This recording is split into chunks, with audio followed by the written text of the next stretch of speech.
Hello everyone, welcome to Gate Academy Plus. This is Ranjan and you're watching series on Basic Electrical Engineering. We are on module number 5 DC machines, and in this lecture again we are going to start with the numerical on DC machine. Specifically बात करूं तो we are on part 5, fifth part, that is the second last part of the numerical session. इसके बाद एक session और होने वाला है numerical का, that will be your last session for this module. तो आज के इस न्यूमेरिकल से पहले मैं ये अज्यूम करके चल रहा हूं कि आप लोगों ने प्रीवियस के चारों पार्ट्स आप लोग देख के आए होंगे। यहाँ पे जितने अलग अलग लेवल के हम लोगों ने क्वेश्चंस वहां पे सॉल्व किए हुए हैं, एक अच्छी वाइड रेंज ऑफ क्वेश्चन आपको मिली होगी, अच्छी वैरायटी। इसी चेन को कंटिन्यू करते हुए आज का ये फिफ्थ पार्ट है dedicated towards all the competitive exams.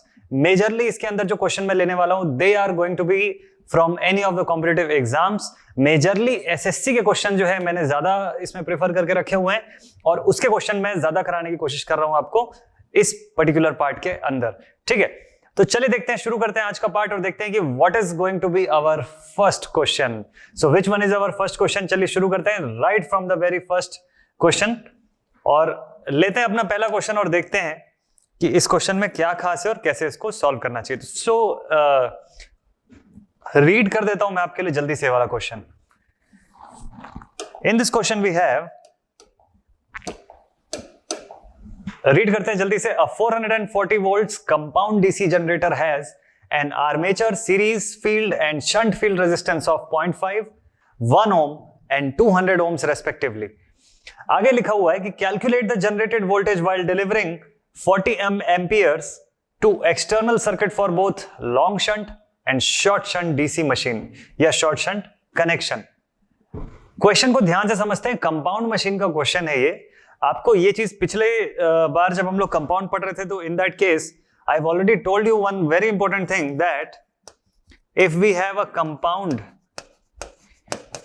DC machine, अगर हमारे पास कंपाउंड डीसी मशीन होता है तो बेसिकली इसके अंदर भी दो वैरायटीज अवेलेबल होती हैं। कौन कौन सी दो variety? First one is long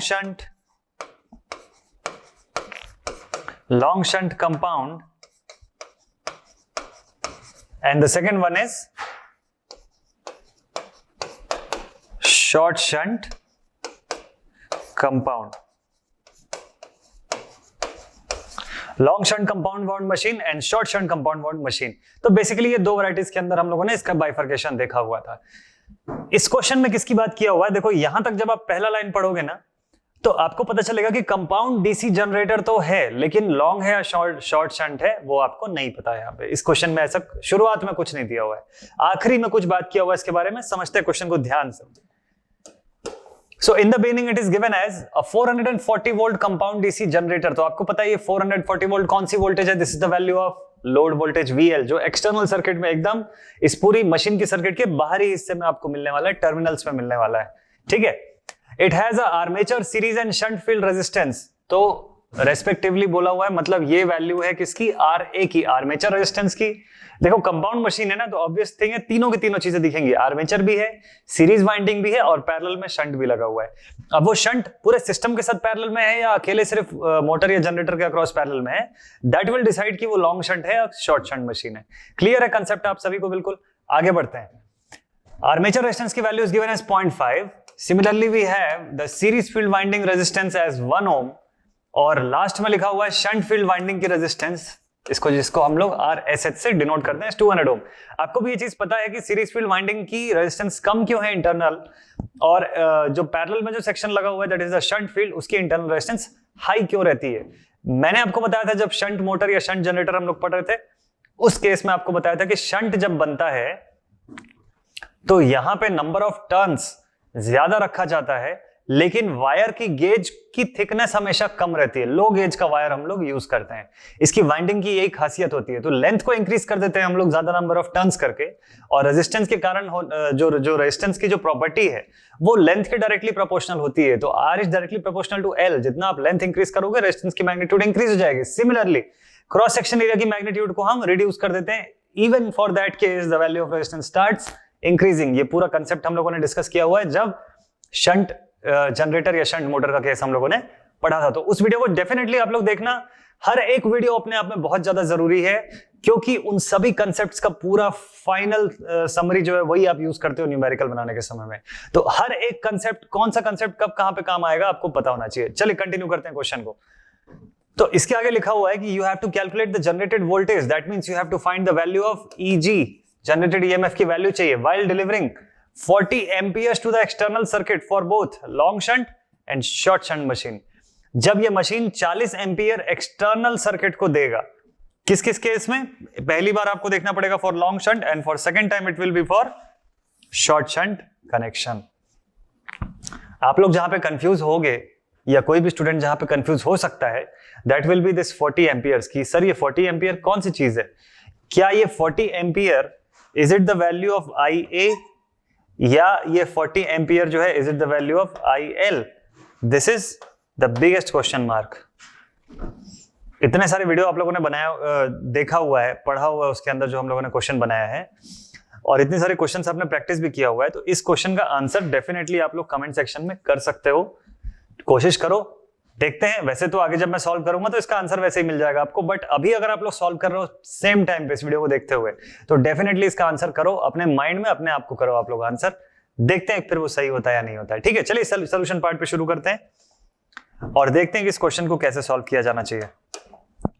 so let us start with the solution part, and जैसा हम हर बार शुरू करते हैं, we are going to start with the same thing, that is the given quantity, given values. सबसे पहले हमारे पास है value of P, value of poles कहां है? नहीं दिया हुआ इस क्वेश्चन के अंदर। इंटरनल सर्किट फॉर्म का डेटा नहीं है खास तौर पे हमारे पास, तो एक्सटर्नल सर्किट का डेटा अवेलेबल है। एक्सटर्नल सर्किट के फॉर्म में सबसे पहला डेटा क्या है हमारे पास? Value of VL, that is 440 volts. Then next what do we have? We have the value of 3 resistances, series, armature and shunt. So I can say कि value of RA, value of RSE and value of RSH, ये तीनों ही चीजें available है। Value of RA is 0.05 ohms, value of RSE is 1 ohms and value of RSH is 200 ohms. Similarly, we have the value of current as 40 amperes, जो external circuit को ये provide कर रहा है। एक्सटर्नल सर्किट को 40 ampere की current provide कर रहा है, तो क्या होना चाहिए ये? This is the value of IL of 40 ampere. External circuit यानी मशीन के बाहर जो सर्किट लगी हुई है उसको कितनी मिल रही है? 40 एम्पियर। तो वो बाहर की सर्किट तक 40 कैसे पहुंचती है? ये बाहर की जो सर्किट है उसको कितना मिल रहा है? उसको मिल रहा है 40 एम्पियर्स का सप्लाई। तो डेफिनेटली ये कौन सी करंट के बारे में बात हो रही है यहाँ पे? It is the load current IL। चलो पहला केस 1 लिखता हूं मैं यहाँ पे, केस 1। ठीक है, first case will be of long shunt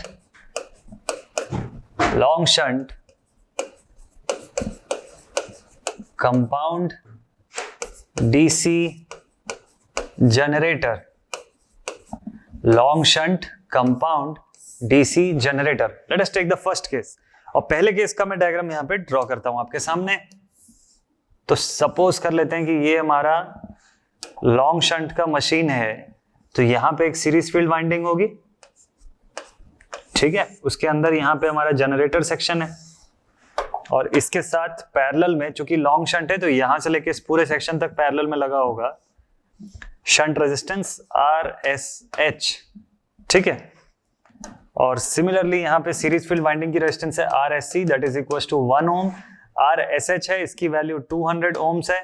यहाँ पे आर्मेचर है तो इसका resistance RA of 0.05 ohms. Similarly generator है तो EG लिख लेता हूं मैं यहाँ पे। वोल्टेजेस के फॉर्म में अगर हम लोग देखें तो इन दो पॉइंट्स के बीच की जो पोटेंशियल है that is given to be 440 volts. This is the value of VL। ठीक, अब जनरेटर है तो करंट को डायरेक्शन के अकॉर्डिंग हम लोग प्लेस कर लेते हैं, देखते हैं कौन सी करंट या कितने एम्पियर्स की करंट किस ब्रांच में किस डायरेक्शन में जाती हुई दिखनी चाहिए आपको। तो भाई सबसे आसान है, जनरेटर है तो सबसे पहले करंट कहां से निकल रही है? इसके आर्मेचर के अंदर से। So this current is termed as IA।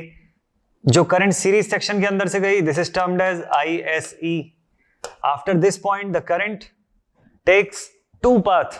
पहला जो करंट लोड की तरफ गई, this is termed as IL, और जो current series sorry shunt field winding के अंदर जाती है, this is termed as ISH। Clear? अब इसके आगे हमको सॉल्व करना है इस क्वेश्चन में क्या, पहले मैं वो लिख लेता हूं। तो भाई देखो हमको ये पूछा हुआ है कि find the value of generated voltage, यानी EG की वैल्यू फाइंड करो जब ये मशीन 40 एम्पियर एक्सटर्नल सर्किट को दे रही है, अगर ये लॉन्ग शंट की तरह यूज कर रही है तब भी, और शॉर्ट शंट की तरह यूज कर रही है तब भी। तो अगर आप इस मशीन को as a long shunt machine work करा रहे हो तभी भी ये इतनी एम्पियर की करंट अगर आपको एक्सटर्नल सर्किट पे देती है तो कितना वोल्टेज जनरेट कर रही होगी अंदर, कितना EMF जनरेट करके दे रही होगी मशीन, EG की वैल्यू ये पूछा हुआ है। और साथ ही ये पूछा हुआ है कि अगर इस सेम मशीन को आप as a short shunt machine work कराते हो, यानी जो शंट है आप उसको शॉर्ट पोर्शन पे रखते हो, तो उस केस में भी अगर ये इतना दे रही है एक्सटर्नल सर्किट पे, तो बताओ कि उसकी जनरेटेड EMF कितनी होगी for a short shunt. So for both the cases we need to calculate the value of EG। For both the cases we need to find the value of EG। Mind में आपके question आना चाहिए कि sir आपने कैसे पता किया कि वो जो वैल्यू है दैट इज ऑफ IL है, IA क्यों नहीं है? क्लियर? ये यहां पे मैं अभी आंसर कर देता हूं आपको, एक बार फिर से, अभी भी बताया था, एक बार फिर से बता देता हूं आपको कि मैंने कैसे पता किया कि ये IA नहीं IL है।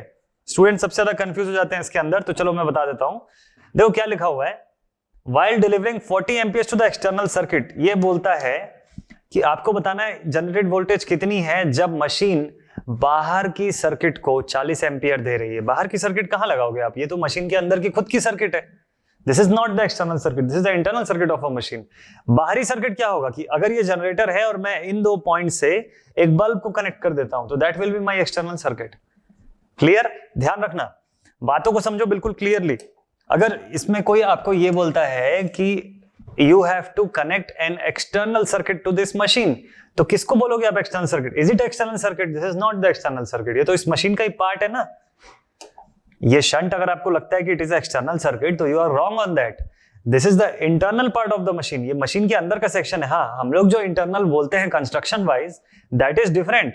वो जो स्लॉट की बात करते हैं, number of conductor in a parallel path बोलते हैं, that is also the internal path. But ये पूरे को मिला के ये मशीन बनी हुई है। एंटायर सेक्शन जो है ये मशीन के अंदर का ही पोर्शन है पूरा। फील्ड चाहे सीरीज में लगाओ, शंट में लगाओ, all are the internal portion of the machine. इसके बाहर की सर्किट अगर बोलता है कि ये मशीन इतना एम्पियर बाहर की सर्किट को प्रोवाइड करती है, so in that case the external circuit is, it can be any bulb, it can be any sort of load, लेकिन इस पूरे सेटअप से बाहर की हिस्से। तो उस बाहर की जगह अगर 40 एम्पियर पहुंच रहा है तो एक ही तरीके से पहुंच सकता है कि यहाँ पे जो लोड करंट है वही है 40 एम्पियर की। इससे हम लोगों ने पता लगाया कि यहाँ IL की वैल्यू इज 40 एम्पियर। क्लियर है? तो एग्जाम में जब भी ऐसा कुछ लिखा हुआ आता है तो ये ऐसा ट्रिकी तरीके से लिखता है कोई भी यूनिवर्सिटी या किसी भी कॉम्पिटिटिव में, तो आपको इसको समझना आना चाहिए, that is most important thing. चलो सोल्यूशन पे चलते हैं। So at the first case, for the first case I am going to use this machine as a long shunt compound DC generator.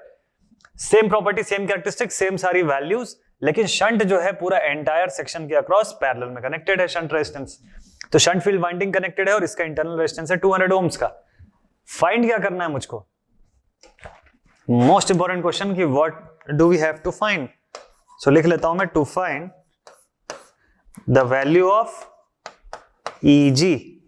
ठीक, EG फाइंड करना है दो cases के लिए, कि पहली बार जब मशीन को हम लोग लॉन्ग शंट पे यूज कर रहे हैं, लॉन्ग शंट की तरह, और दूसरी बार जब आप इस मशीन को शॉर्ट शंट मशीन की तरह यूज कर रहे हो। पहली बार जब आप मशीन को लॉन्ग शंट मशीन की तरह यूज करते हैं, for second time when you are using the same machine as a short shunt compound DC generator. चलो सॉल्व कर लेते हैं इस क्वेश्चन को, बिल्कुल टफ नहीं है, आराम से सॉल्व होगा, आराम से। थोड़ा सा स्पेस क्रिएट कर लेते हैं यहाँ पे अब, और शुरू करते हैं इसका सोल्यूशन पार्ट। तो सोल्यूशन देखो, हमको क्या फाइंड करना है? We need to find the value of generated EMF। Clear? Formula क्या बोलता है इसका? तो यहां पे चलो लिख लेते हैं कि we know that for a long shunt compound DC generator, compound DC generator, EG is equal to जो जनरेटेड EMF है दैट इज इक्वल टू जो आउटपुट में मिला plus all the drops occurring in series. तो it is VL plus IARA plus ISE into RSE। ये वाला part जो है आप सभी को क्लियर है कि नहीं है, पहले बताओ। ये वाला पार्ट जो है आप सभी को क्लियर है कि नहीं, इसको पहले क्लियर कर लो। ये कैसे हम लोग लिखे, एक्सटर्नल सर्किट फॉर्म का जो इक्वेशन हम लोगों ने बनाया था ये वहीं से हम लोगों ने लिखा है। ये आप सबको आना चाहिए, सबको पता होना चाहिए कि ये नोटेशन, ये जो आइडेंटिटी हम लोगों ने बनाया ये कैसे बनाया। ठीक, आगे बढ़ते हैं। प्रीवियस वीडियोस में हम लोगों ने इसको डिस्कस किया हुआ तो आपको ये पता ही होगा, और अभी इतने सारे न्यूमेरिकल बना चुके हो तो ऑब्वियस थिंग है कि पता ही होगा। यहां पे एक और चीज मैं बोलूंगा कि here we can say that armature current is equal to series field winding current, that is for sure। Armature current और series field winding current both are same. Series section की करंट है तो सीरीज में current नहीं change हो रही है, तो that means both currents are same. ठीक, तो यानी दोनों में से एक की भी वैल्यू मिल गई तो मतलब वो सेम वैल्यू दूसरे वाले की भी है। And armature current IA can be given as the sum of shunt current and load current, IL plus ISH। ये एक और रिलेशन है हमारे पास। इसकी वैल्यू मैं क्यों लिख रहा हूं ऐसा आपको अभी पता चल जाएगा। मैं करंट्स का इक्वेशन जो है यहां पे एक्सप्रेस कर रहा हूं, इसका कारण बस इतना ही है कि मुझे यहां पे आर्मेचर और सीरीज फील्ड वाइंडिंग की करंट की जरूरत है, फर्स्ट थिंग। दूसरा चीज ये कि मैं आर्मेचर करंट निकाल सकता हूं इन दोनों का सम करके। बता दूं आपको कि आर्मेचर करंट और series field winding current both are same. तो एक बार मेरे पास आर्मेचर करंट की वैल्यू आई तो मतलब मेरे पास ISC की वैल्यू आ गई, और जैसे ये दोनों वैल्यू आ गई तो आप थोड़ा देख सकते हो क्वेश्चन में कि VL, RA और RSC ये तीनों तो ऑलरेडी नोन है, ये तीनों की value is already given in the question. मुझे सिर्फ क्या चीज अननोन है जो नहीं मिला हुआ है अभी तक, that is ISC and the other one is IA। बस यही दो अननोन है, तो मुझे अभी फिलहाल के लिए इन्हीं दोनों पे फोकस करना है, यही दो चीज कैलकुलेट करना है, और इसको एक बार कैलकुलेट कर लिया तो फिर EG की वैल्यू पता चल जाएगी आपको। तो बिल्कुल आसान है, देखो आपको अप्रोच करना आना चाहिए। क्वेश्चन पे कैसे आगे बढ़ना है, कैसे अप्रोच करना है, ये सिखाना मेरा काम है, और यही चीज मुझे करना जरूरी है बहुत ज्यादा, और आपका सीखना बहुत जरूरी है। क्वेश्चन में ये जो न्यूमेरिकल पार्ट हम लोग सॉल्व करते हैं, प्लस माइनस कर रहे हैं, वैल्यूज को मल्टीप्लाई कर रहे हैं, that is not important for me. ठीक है, ये कोई प्रॉपर मेरा मोटिव नहीं है, और ये कोई बहुत ज्यादा इंपॉर्टेंट चीज नहीं है मेरे लिए, लेकिन हाँ बिल्कुल इंपॉर्टेंस तो रखता ही है एग्जाम के पॉइंट ऑफ व्यू से, क्योंकि आप एक भी प्लस का माइनस इधर उधर कर दोगे तो आपका क्वेश्चन गलत हो जाएगा, आपके एग्जाम में मार्क्स नहीं मिलेंगे, that is a different thing. लेकिन इसका कंसेप्ट एक बार अगर आप समझ गए ना तो आप कितने ही हजारों क्वेश्चन आप बना सकते हो। यहाँ क्लास में हम लोग 2 या 3 क्वेश्चन बना पाते हैं, लेकिन आप n नंबर ऑफ क्वेश्चंस तक पहुंच सकते हो अगर आपका कंसेप्ट क्लियर है, लॉजिक आपको लगाना आता है क्वेश्चन में। तो चलिए कंटिन्यू करते हैं इस क्वेश्चन को, आगे देखते हैं। अब वैल्यू ऑफ IA जो है उसको कैसे कैलकुलेट करेंगे हम लोग। So to calculate the value of IA we need IL and ISH। IL is already available as 40 amperes. What about ISH? Shunt field winding current. So therefore I can say ISH should be equal to, by Ohm's law, it is equal to VSH upon RSH। ये relation मैं बोल सकता हूं किसके basis पे, by Ohm's law। This is by Ohm's law। क्लियर है? ठीक है, चलो आगे देखते हैं। अब इसके बाद और क्या कर सकते हैं हम लोग इसमें, तो भाई देखो VSH की वैल्यू चाहिए। मैं जानता हूं कि being a parallel circuit in दो पॉइंट्स के बीच में जो पोटेंशियल डेवलप हो रहा है that is of 440 volts, that same potential will be across shunt field winding resistance. So I can say कि VL is equal to VSH, that is equal to 440 volts. So therefore ISH shunt field winding current हो जाएगी 440 upon RSH shunt field का resistance that is 200। इससे क्या value मिलेगी हमको, 440 upon 200, इससे value आएगी हमारी 2.2 एम्पियर्स। चेक करते जाना कैलसी में आप लोग भी जल्दी से, ठीक है। इसकी वैल्यू आएगी हमारे पास 2.2 amperes. So now we have the value of ISH is 2.2 amperes. IL is equal to 40 amperes. So therefore armature current is equal to 42.2 amperes. कैलसी में जितने लोग सॉल्व कर रहे हैं बताते जाओ, क्या यही आ रहा है ना आप लोगों का भी? आर्मेचर करंट की वैल्यू 42.2 एम्पियर्स मिलती है यहां से, ठीक। अब इसके बाद इस वैल्यू को मैं यहां पे पुट करूंगा और ISE में भी उतना ही वैल्यू आएगा। लिख देता हूं मैं, therefore ISE is also 42.2 amperes. Clear?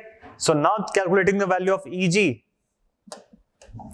So now value of EG is equals to total voltage VT या VL plus IA into RA. IA की वैल्यू है 42.2 into आर्मेचर रेजिस्टेंस की मैग्नीट्यूड है यहां से 0.05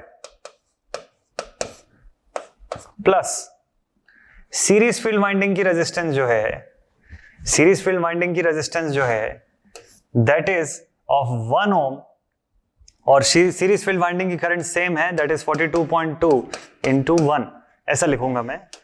सो now I will get the value of generated EMF is equals to, चलो solve कर लेते हैं। इसके लिए तो कैलसी की जरूरत डेफिनेटली पड़ने वाली है, तो चलो देखते हैं कितनी वैल्यू आ रही है यहां से। ये जो वैल्यू आएगी ध्यान रखना, this is the value of generated EMF, लेकिन किस केस का? For long shunt DC machine. ये ध्यान रखना आप लोग, ठीक है। 440 प्लस 42.2 इंटू 0.05 प्लस 42.2,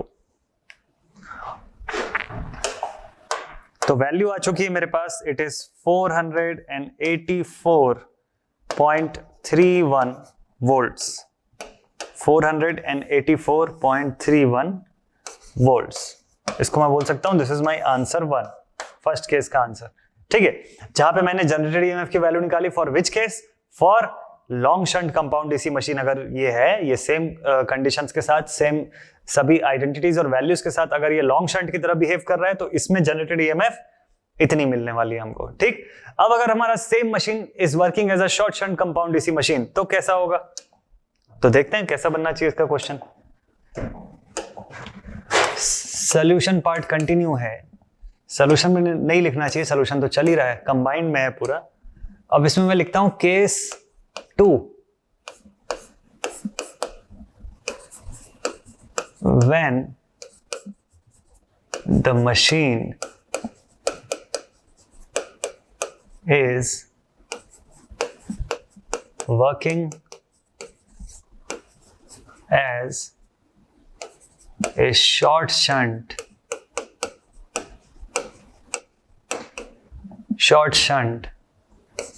compound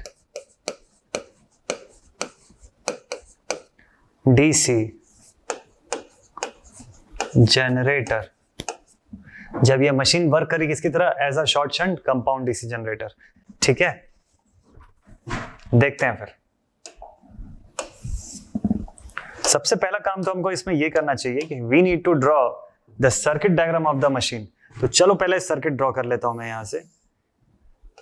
यहां बना लिया मैंने सीरीज फील्ड वाइंडिंग और इसके आगे बना लेता हूं मैं इस मशीन का डायग्राम। ये हमारा जनरेटर प्लेस कर लिया मैंने यहां, ठीक है। शंट जो लगा हुआ है यहां पे, the shunt is the short shunt type, तो मतलब शंट फील्ड की वाइंडिंग जो होगी वो ऐसे कुछ में कनेक्ट होगी यहां पे, ठीक है।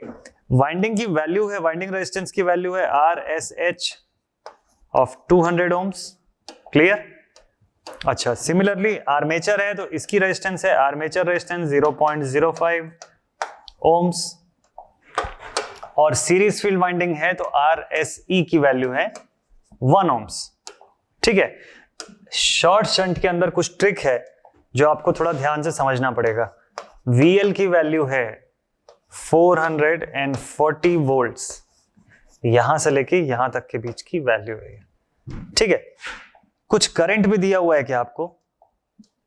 क्वेश्चन में कुछ करंट की मैग्नीट्यूड भी गिवन है, लिखा हुआ है कि बाहर जो करंट जा रही है this is I load that is of 40 amperes. Load की तरफ जाने वाली जो करंट है दैट इज ऑफ 40 एम्पियर्स, ठीक है। ये क्वेश्चन में दिया हुआ है। अब आपके माइंड में क्वेश्चन आ रहा होगा कि सर आपने आर्मेचर करंट की वैल्यू जो हम लोग निकाले थे अभी जस्ट केस 1 में वो क्यों नहीं यूज किया? तो ध्यान रखना कि ये मशीन का टाइप अब डिफरेंट है। अब ये डिफरेंट टाइप की मशीन है, सब कुछ जो कांस्टेंट्स है वो तो सेम है, लेकिन अब ये मशीन का कनेक्शन चेंज हो चुका है। ठीक, जो हम लोग पिछली बार बोल रहे थे कि armature current will be equal to series field winding current, तो ऐसा अब यहाँ पे नहीं है। ठीक है, ऐसे ही कुछ आइडेंटिटीज अब यहाँ से बदल चुकी हैं, तो हमको उसके अकॉर्डिंग फिर से एक बार आर्मेचर करंट की वैल्यू को कैलकुलेट करना पड़ेगा। ठीक, तो चलो देखते हैं कैसे होगा क्वेश्चन सॉल्व। अच्छा, सपोज कर लो मैं आपको बोलूं कि यहां से जो करंट जा रही है आर्मेचर से निकल के, इसका नाम मैंने IA ऐसे लिखा, शंट फील्ड के अंदर से जो करंट जा रही है इसका नाम ISH लिखा, और सीरीज के अंदर से जाने वाली करंट ISE लिख दिया। तो आप लोग इस डायग्राम को देख के बताओ कि कौन सी दो करंट सेम है, एक दूसरे के इक्वल होगी। मैं हट जाता हूं सामने से। इन दोनों में से कौन सी दो करंट एक दूसरे के इक्वल है? तो ऑब्वियस थिंग है आर्मेचर करंट और सीरीज फील्ड वाइंडिंग करंट जो पिछले केस में थी, क्या वो इक्वल है क्या? यहाँ पे नहीं है, ये चीज बिल्कुल भी नहीं है। ध्यान रखना, ये दोनों करंट इस बार इक्वल नहीं है। इस बार सीरीज फील्ड वाइंडिंग करंट और लोड करंट जो है ये दोनों सेम है, क्योंकि देखो आर्मेचर से जो करंट निकली वो इस पॉइंट पे पहुंचने के बाद डिस्ट्रीब्यूट हो गई, अब दो पार्ट में डिवाइड हो गई। इसमें से कुछ करंट जो है वो चली गई शंट के अंदर, और जो बची हुई करंट है वो चली गई लोड में, सीरीज में। ठीक है, तो ये डिफरेंस है, ये आपको पता रहना चाहिए। चलो सॉल्यूशन पार्ट पे चलते हैं। वी नो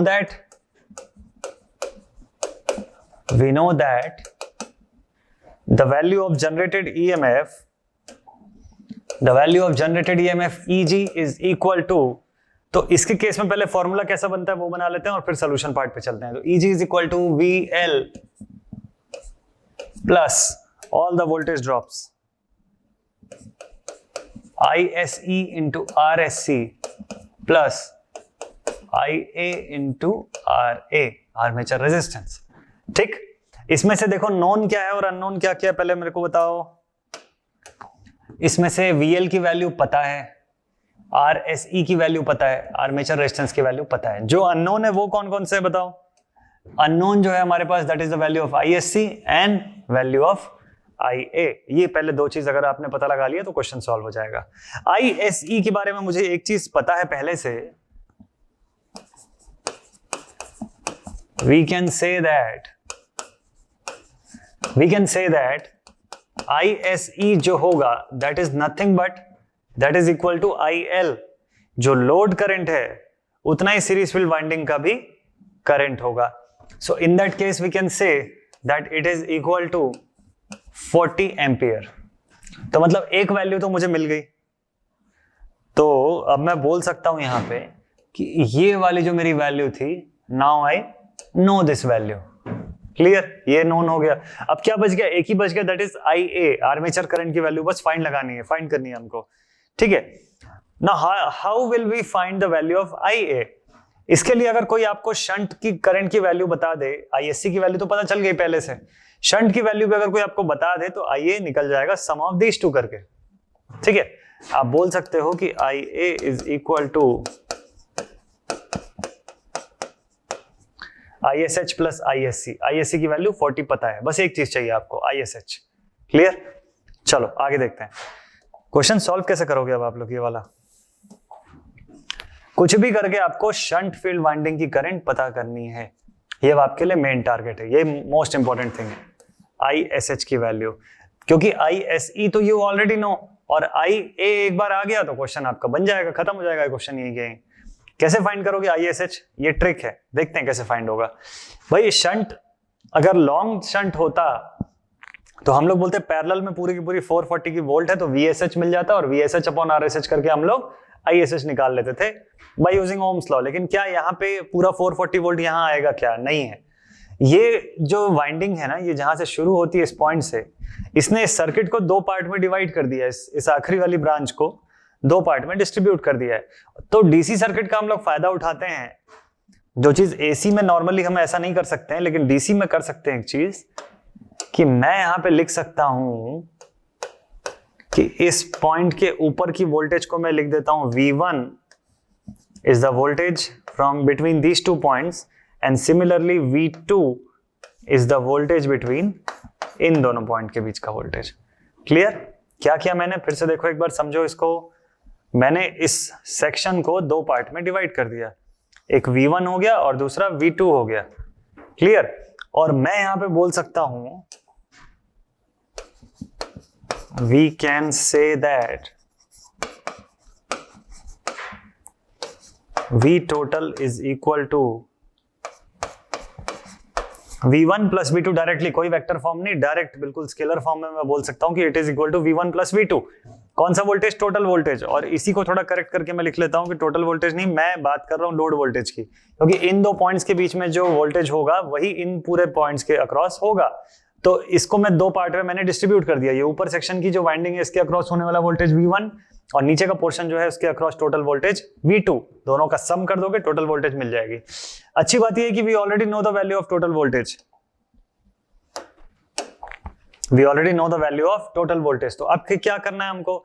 हम लोग V1 निकालने की कोशिश करेंगे, क्योंकि V2 में तो इन दोनों ही साइड की कोई वोल्टेज की वैल्यू नहीं पता है हमको, ना करंट की वैल्यू भी नहीं पता है। लेकिन अच्छी बात यह है, उससे भी अच्छी बात क्या है, सीरीज फील्ड वाइंडिंग का रेजिस्टेंस भी है और इसके अक्रॉस जाने वाली करंट है, दोनों का ही मैग्नीट्यूड पता है। ओम्स लॉ अगर आप यहां अप्लाई करते हो तो V1 की वैल्यू निकाल सकते हो आप। चलो यही काम करते हैं। So V1 is equal to ISE into RSE, ये पता है हमको, इस शंट सीरीज फील्ड वाइंडिंग के अक्रॉस डेवलप होने वाला potential drop. So therefore V1 is equal to ISC की मैग्नीट्यूड कितनी है? 40 एम्पियर इंटू RSC की मैग्नीट्यूड है 1। So therefore we can say that So therefore, we can say that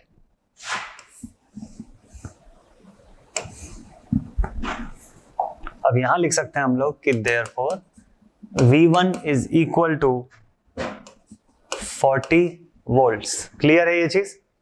ठीक है। अब हमको क्या चाहिए? अब हमको चाहिए V2 की वैल्यू। अगर V2 की जो वैल्यू होगी वही वोल्टेज शंट फील्ड वाइंडिंग के अक्रॉस भी डेवलप होने वाली है। सो therefore V2 is equal to VL minus V1। मैं क्या चीज लिख रहा हूं उसको थोड़ा ध्यान से समझना। मैं क्या लिख रहा हूं यहां पे कि अगर मुझे V2 की वैल्यू चाहिए और यहां से यहां तक जो है हमारा टोटल वोल्टेज है, तो टोटल में से ये V1 की वैल्यू को मैं माइनस कर दूंगा, तो जो बचेगा that will be the value of V2, that remaining value will be of V2। तो अब मैं यहां पे लिख लेता हूं कि therefore V2 is equal to 440 minus V1, that is 40 volts. So therefore V2 is 400 volts। ठीक है। and we can say that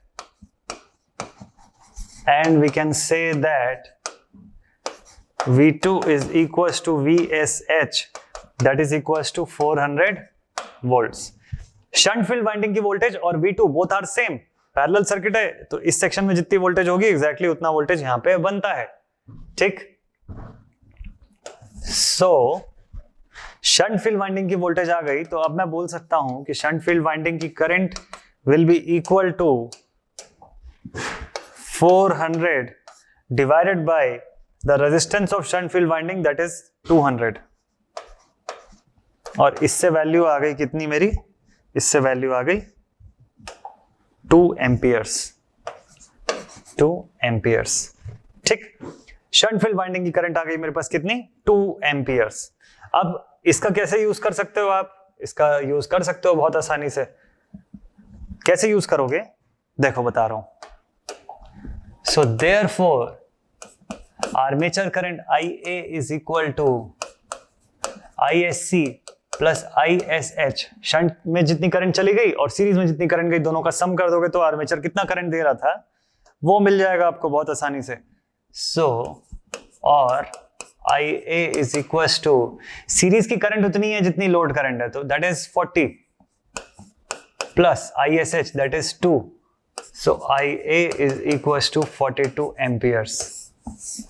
ये आर्मेचर करंट की वैल्यू आ गई। So therefore generated EMF EG is equal to load voltage VL। VL की value कितनी है? VL की वैल्यू 440 वोल्ट्स है, तो so it will be 440 plus IA into RA, तो 42 into 0.05 plus ISE into RSE, तो ISE की मैग्नीट्यूड जो है सीरीज फील्ड वाइंडिंग सेक्शन की जो मैग्नीट्यूड है that is 40, so we will write 40 into 1। Clear? ये ध्यान देना, यहां पे जो करंट है, अब इस बार आर्मेचर और सीरीज फील्ड की करंट सेम नहीं है, अलग अलग है। ठीक, तो आर्मेचर की करंट 42 है तो यहां 42 लिखा मैंने, सीरीज की करंट 40 है तो 40 लिखा। अब देखते हैं जनरेटेड ईएमएफ की मैग्नीट्यूड कितनी है, तो सॉल्व कर लेते हैं। चलो 440 प्लस 42 इंटू 0.05 प्लस 40, तो मेरे पास आंसर आ गया कि generated EMF EG is equal to 482.1 volts, 482.1 volts, and this is our answer number 2, second case का आंसर है। क्लियर? तो क्वेश्चन देखो था बिल्कुल इजी, आराम से बना हम लोगों से ये क्वेश्चन, इसमें कुछ भी खास डिफिकल्टी नहीं है, और मुझे लगा कि आप लोगों से भी ये क्वेश्चन बिल्कुल आसानी से ही बन रहा होगा। डेफिनेटली इसमें कोई भी ऐसा कोई टफ पार्ट नहीं है जो आपसे ना बने, और आप लोग इतने दिन से जो पढ़ रहे हो, प्रैक्टिस कर रहे हो, तो डेफिनेटली उसका बेनिफिट भी तो मिलेगा ना, बनेगा ही क्वेश्चन और बन ही रहा होगा। देखते हैं क्वेश्चन को right from the beginning. Question में दिया हुआ था हमारे पास मशीन का इतना डेटा अवेलेबल था, ठीक, हमको इस डेटा को देख के पता चला कि एक्सटर्नल सर्किट फॉर्म का डेटा अवेलेबल है, ठीक। उसके बेसिस पे ये बोला हुआ था कि अब आप इस सेम डेटा के आधार पे ये बताओ कि अगर ये कंपाउंड मशीन को पहली बार लॉन्ग शंट की तरह यूज करें और दूसरी बार शॉर्ट शंट कंपाउंड मशीन की तरह यूज करूं, तो in that case, in both the cases, कितना ईएमएफ जनरेट होगा सिस्टम से, ठीक है। तो पहले केस में हम लोगों ने क्या किया, एक long shunt compound DC generator का डिजाइन हम लोगों ने क्रिएट किया, सर्किट डायग्राम बनाया, और फिर उसके बेसिस पे हम लोगों ने क्या किया, जितना डेटा था उसको प्लेस कर दिया, जो उसका फॉर्मूला लगता है वो हम लोगों ने अप्लाई किया, ओम्स लॉ का यूज करके करंट्स की वैल्यू जो अननोन थी उसको फाइंड आउट कर लिया, और फॉर्मूले में वैल्यू रख के हम लोगों ने क्या फाइंड आउट कर लिया, जनरेटेड ईएमएफ की value. So this is the case for, ये कौन से केस के लिए value I, this is for the long shunt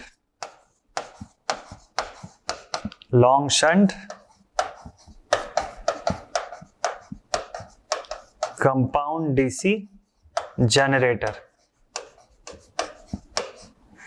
ठीक है। Compound DC generator long shunt category का अगर है और इस डेटा के हिसाब से ये चल रहा है, तो उसके अकॉर्डिंग 484.31 वोल्ट इसने बनाया। अब सेम मशीन को मैंने क्या किया, शॉर्ट शंट मशीन की तरह अज्यूम किया। अब माना कि ये same machine with all the same properties, अगर ये short shunt compound DC generator की तरह वर्क करता है, सो इन दैट केस ये कैसा दिखेगा, तो उसका डायग्राम हम लोगों ने ड्रॉ कर लिया। ट्रिक इसी के अंदर था, कहां पे आया पढ़ेंगे इसको। इसका मैंने लिखा फॉर्मूला, इसके बेसिस पे दो अननोन करंट दिखी मुझे, एक ISC और दूसरा IA armature current. Series field की जो करंट है वो उतनी है जितना लोड करंट है, सीरीज मतलब सेम सीरीज में जो करंट फ्लो हो रही है, तो डेफिनेटली करंट की मैग्नीट्यूड तो चेंज होगी नहीं। सो अब मुझे यहां से पता चल गया कि ISE की वैल्यू कितनी है, इट इज ऑल्सो 40 एम्पियर्स, ठीक है, 40 एम्पियर्स। तो अब यहां से मैंने लिख लिया। अब आर्मेचर करंट को मैंने एक्सप्रेस कर दिया इन करंट्स के फॉर्म में। फाइनली मैंने क्या किया, दिक्कत ये हो रही थी मेरे पास कि शंट करंट की मैग्नीट्यूड निकालने की अरेंजमेंट यहां पे हम लोगों ने नहीं की हुई थी। तो शंट करंट की मैग्नीट्यूड हम लोगों ने कैसे फाइंड आउट किया, हम लोगों ने ये देखा कि ये टोटल वोल्टेज को हम लोग ऐसे दो पार्ट में डिस्ट्रीब्यूट कर सकते हैं। एक जो पोटेंशियल बन रहा है कहां पे, सीरीज फील्ड वाइंडिंग के अक्रॉस, और दूसरा जो पोटेंशियल बनता है इस पूरे सेक्शन के अक्रॉस। तो इन दोनों पोटेंशियल का सम जो होगा that will provide you the total load potential 440 volts. तो मैंने ये लिख दिया कि V1 plus V2 can be given as the total voltage. अब V1 और V2 में से जो ये V2 है इसको निकालना तो उतना इजी नहीं था, लेकिन V1 जो है उसको निकालने के लिए हमको पता है ओम्स लॉ अप्लाई कर सकते हैं, और इस पोर्शन की voltage right from this point to this point, इन दोनों के बीच की वोल्टेज यानी सीरीज फील्ड वाइंडिंग के अक्रॉस कितना वोल्टेज डेवलप हो रहा है, ये पता लगाने के लिए सीरीज फील्ड वाइंडिंग की करंट को रेजिस्टेंस से मल्टीप्लाई कर दिया 1 ओम से, और वैल्यू मिली मुझे 40 वोल्ट्स की। तो V1 की वैल्यू मेरे पास कितनी आ गई, 40 वोल्ट्स। टोटल वोल्टेज में से मैंने V1 को माइनस कर दिया, तो जो रिमेनिंग आया दैट इज आवर V2। अब ये V2 जो वोल्टेज है that is same across shunt field winding की वोल्टेज, तो VSH मिल गया मुझको वहां से। अब जो V2 है दैट इज VSH, ये V2 ही VSH है, क्लियर। और इसकी मैग्नीट्यूड कितनी है, 400 वोल्ट। ओम्स लॉ अप्लाई कर दिया। ISH की वैल्यू मिल गई मुझे यहाँ से 2 एम्पियर। मैंने पहले ही देखा था कि armature current is equal to shunt field winding current plus series field winding current. Series की करंट तो पहले से ही नोन थी 40 एम्पियर और शंट की करंट आ गई 2 एम्पियर, तो 40 + 2 कर दिया तो आर्मेचर करंट मेरे पास कितनी आई 42 एम्पियर्स की। अब मैं क्या किया, फाइनल स्टेप जो था उसमें मैंने क्या किया, जनरेटेड ईएमएफ की वैल्यू का जो इक्वेशन बनाया उसके अंदर सभी वैल्यूज को पुट कर दिया। This is the value of armature current IA, this is the value of series field winding current ISE। इसके साथ साथ सब क्वांटिटीज को पुट करने के बाद मेरे पास फाइनल आंसर है 482.1 volts. So this is how you can attempt these questions. आप ऐसे क्वेश्चंस को ऐसे ही अटेम्प्ट कर सकते हैं, ऐसे सॉल्व करेंगे और ये होना चाहिए आपका प्रॉपर सीक्वेंस इस क्वेश्चन के लिए। तो चलिए अब इस क्वेश्चन को यहीं पे कंप्लीट करते हैं और नेक्स्ट क्वेश्चन पे पहुंचते हैं। लेके आता हूं मैं बोर्ड पे आपके लिए अगला क्वेश्चन। तो जल्दी से देखते हैं हम लोग अगला क्वेश्चन और देखेंगे कि इसके अंदर आपको क्या डिफरेंस दिखेगा, क्या वेरिएशन आपको पढ़ने हैं। ठीक है, तो चलिए बोर्ड पे लेके आते हैं अगला क्वेश्चन। तो चलिए देखते हैं बोर्ड पे नेक्स्ट क्वेश्चन। तो अगला क्वेश्चन जो है हमारे पास वो रहा आपके स्क्रीन पे, आपके सामने जो दिख रहा है आपको, क्वेश्चन नंबर 2 लिखा हुआ है, जिसपे रीड कर देता हूं आपके लिए जल्दी से। क्वेश्चन में लिखा हुआ है, a series DC motor has an armature resistance of 0.06 ohms and series field resistance of 0.08 ohms। Series field winding का मशीन है, डीसी मोटर है जिसमें सीरीज वाइंडिंग लगी हुई है, उसके आर्मेचर का रेजिस्टेंस, दैट मींस ये जो वैल्यू दी हुई है किस चीज की वैल्यू गिवन है, this is the value of RA armature resistance, और सीरीज फील्ड वाइंडिंग की रेजिस्टेंस है दैट इज RSE। आगे लिखा हुआ है the motor is connected to a 400 volt supply, जो सप्लाई सोर्स है उसकी value that means this is VL। The line current is 20 amperes. Line current कौन सी है, जो लाइन से आ रही है, जो सोर्स से आ रही है, आर्मेचर में तो नहीं है ना ये, no, this is the value of IL when the speed of motor is 1100 RPM। This is the value of N। Internal circuit form का एक डेटा मिल गया आपको। Calculate the speed of a motor when the line current is 50 amperes. अब ये case है, यहां से क्या चीज है, यहां से डिफरेंट केस शुरू हो जाता है। आपका मेजर जो क्वेश्चन था, क्वेश्चन में जो गिवन वाला पार्ट था वो यहीं तक था। ठीक है, इतना ही पार्ट जो था that was your given part. इसके आगे आपको कंडीशनल स्टेटमेंट दिया, कंडीशन दिया है। क्या कंडीशन दिया है, आपको पता लगाना है कि स्पीड ऑफ मोटर कितनी है, कितनी हो जाएगी। That means the value of N2 is all that you have to find when the line current is 50 ampere. अब ये जो नया लाइन करंट है ये IL2 की वैल्यू है, this was our IL1, now this will be new IL। तो बोलता है कि ये लाइन करंट इतनी हो जाती है और जो एक्साइटेशन फ्लक्स है, जो मशीन को एक्साइटेशन आप प्रोवाइड कर रहे हो, वो 30% बढ़ जाता है। तो मतलब इस केस के लिए आपको एग्जिस्टिंग फ्लक्स कितने पे ये चल रही है मशीन, इस डेटा के अकॉर्डिंग आपको पहले तो वो पता लगाना पड़ेगा। क्लियर है, ठीक। उसके बाद आपको क्या करना है, उस फ्लक्स को 30% बढ़ा देना है और लाइन करंट की वैल्यू को 20 एम्पियर से चेंज करके 50 एम्पियर करना है, यानी लाइन करंट की मैग्नीट्यूड भी बढ़ जाएगी। तो अब पता लगाना है कि अगर ये मशीन पहले 1100 RPM पे घूम रही थी तो अब इसकी प्रेजेंट स्पीड कितनी होगी। That is your entire question. Clear है क्वेश्चन सभी को, ठीक। चलते हैं इस क्वेश्चन के सोल्यूशन पार्ट पे और लेके आते हैं गिवन से लेके सभी के सभी पार्ट्स। तो पहले प्रीवियस वाले को मैं इरेज कर देता हूं जल्दी से और शुरू कर देता हूं इस पार्ट का क्वेश्चन। चलो शुरू करते हैं लिखना सोल्यूशन। सबसे पहले हम लोग लिखेंगे द गिवन पार्ट और गिवन में जो भी डेटा है उसको यहां पे जल्दी से ट्रेस कर लेते हैं। क्वेश्चन में लिखा हुआ है series DC motor has armature resistance of 0.06 ohms। So what is the first value that we have? We have the value of armature resistance 0.06 ohms. Similarly, we also have the value of series field winding resistance और वो है 0.08 ohms. Next, इसके बाद कौन सी value है हमारे पास? The motor is connected to a 400 volt supply, यानी VL की वैल्यू है 400 volts. नेक्स्ट क्या है हमारे पास, लाइन करंट यानी IL की मैग्नीट्यूड कितनी है 20 एम्पियर्स। IL की मैग्नीट्यूड 20 एम्पियर्स, ठीक है। और स्पीड इसका है 1100 RPM, यानी कि स्पीड N1 इज 1100 RPM। इतना ही डेटा गिवन है ना, इतना ही डेटा है फिलहाल के लिए, ठीक। आगे जो लिखा हुआ है इसमें मैं लिख देता हूं अलग से कि to find to find the value of N2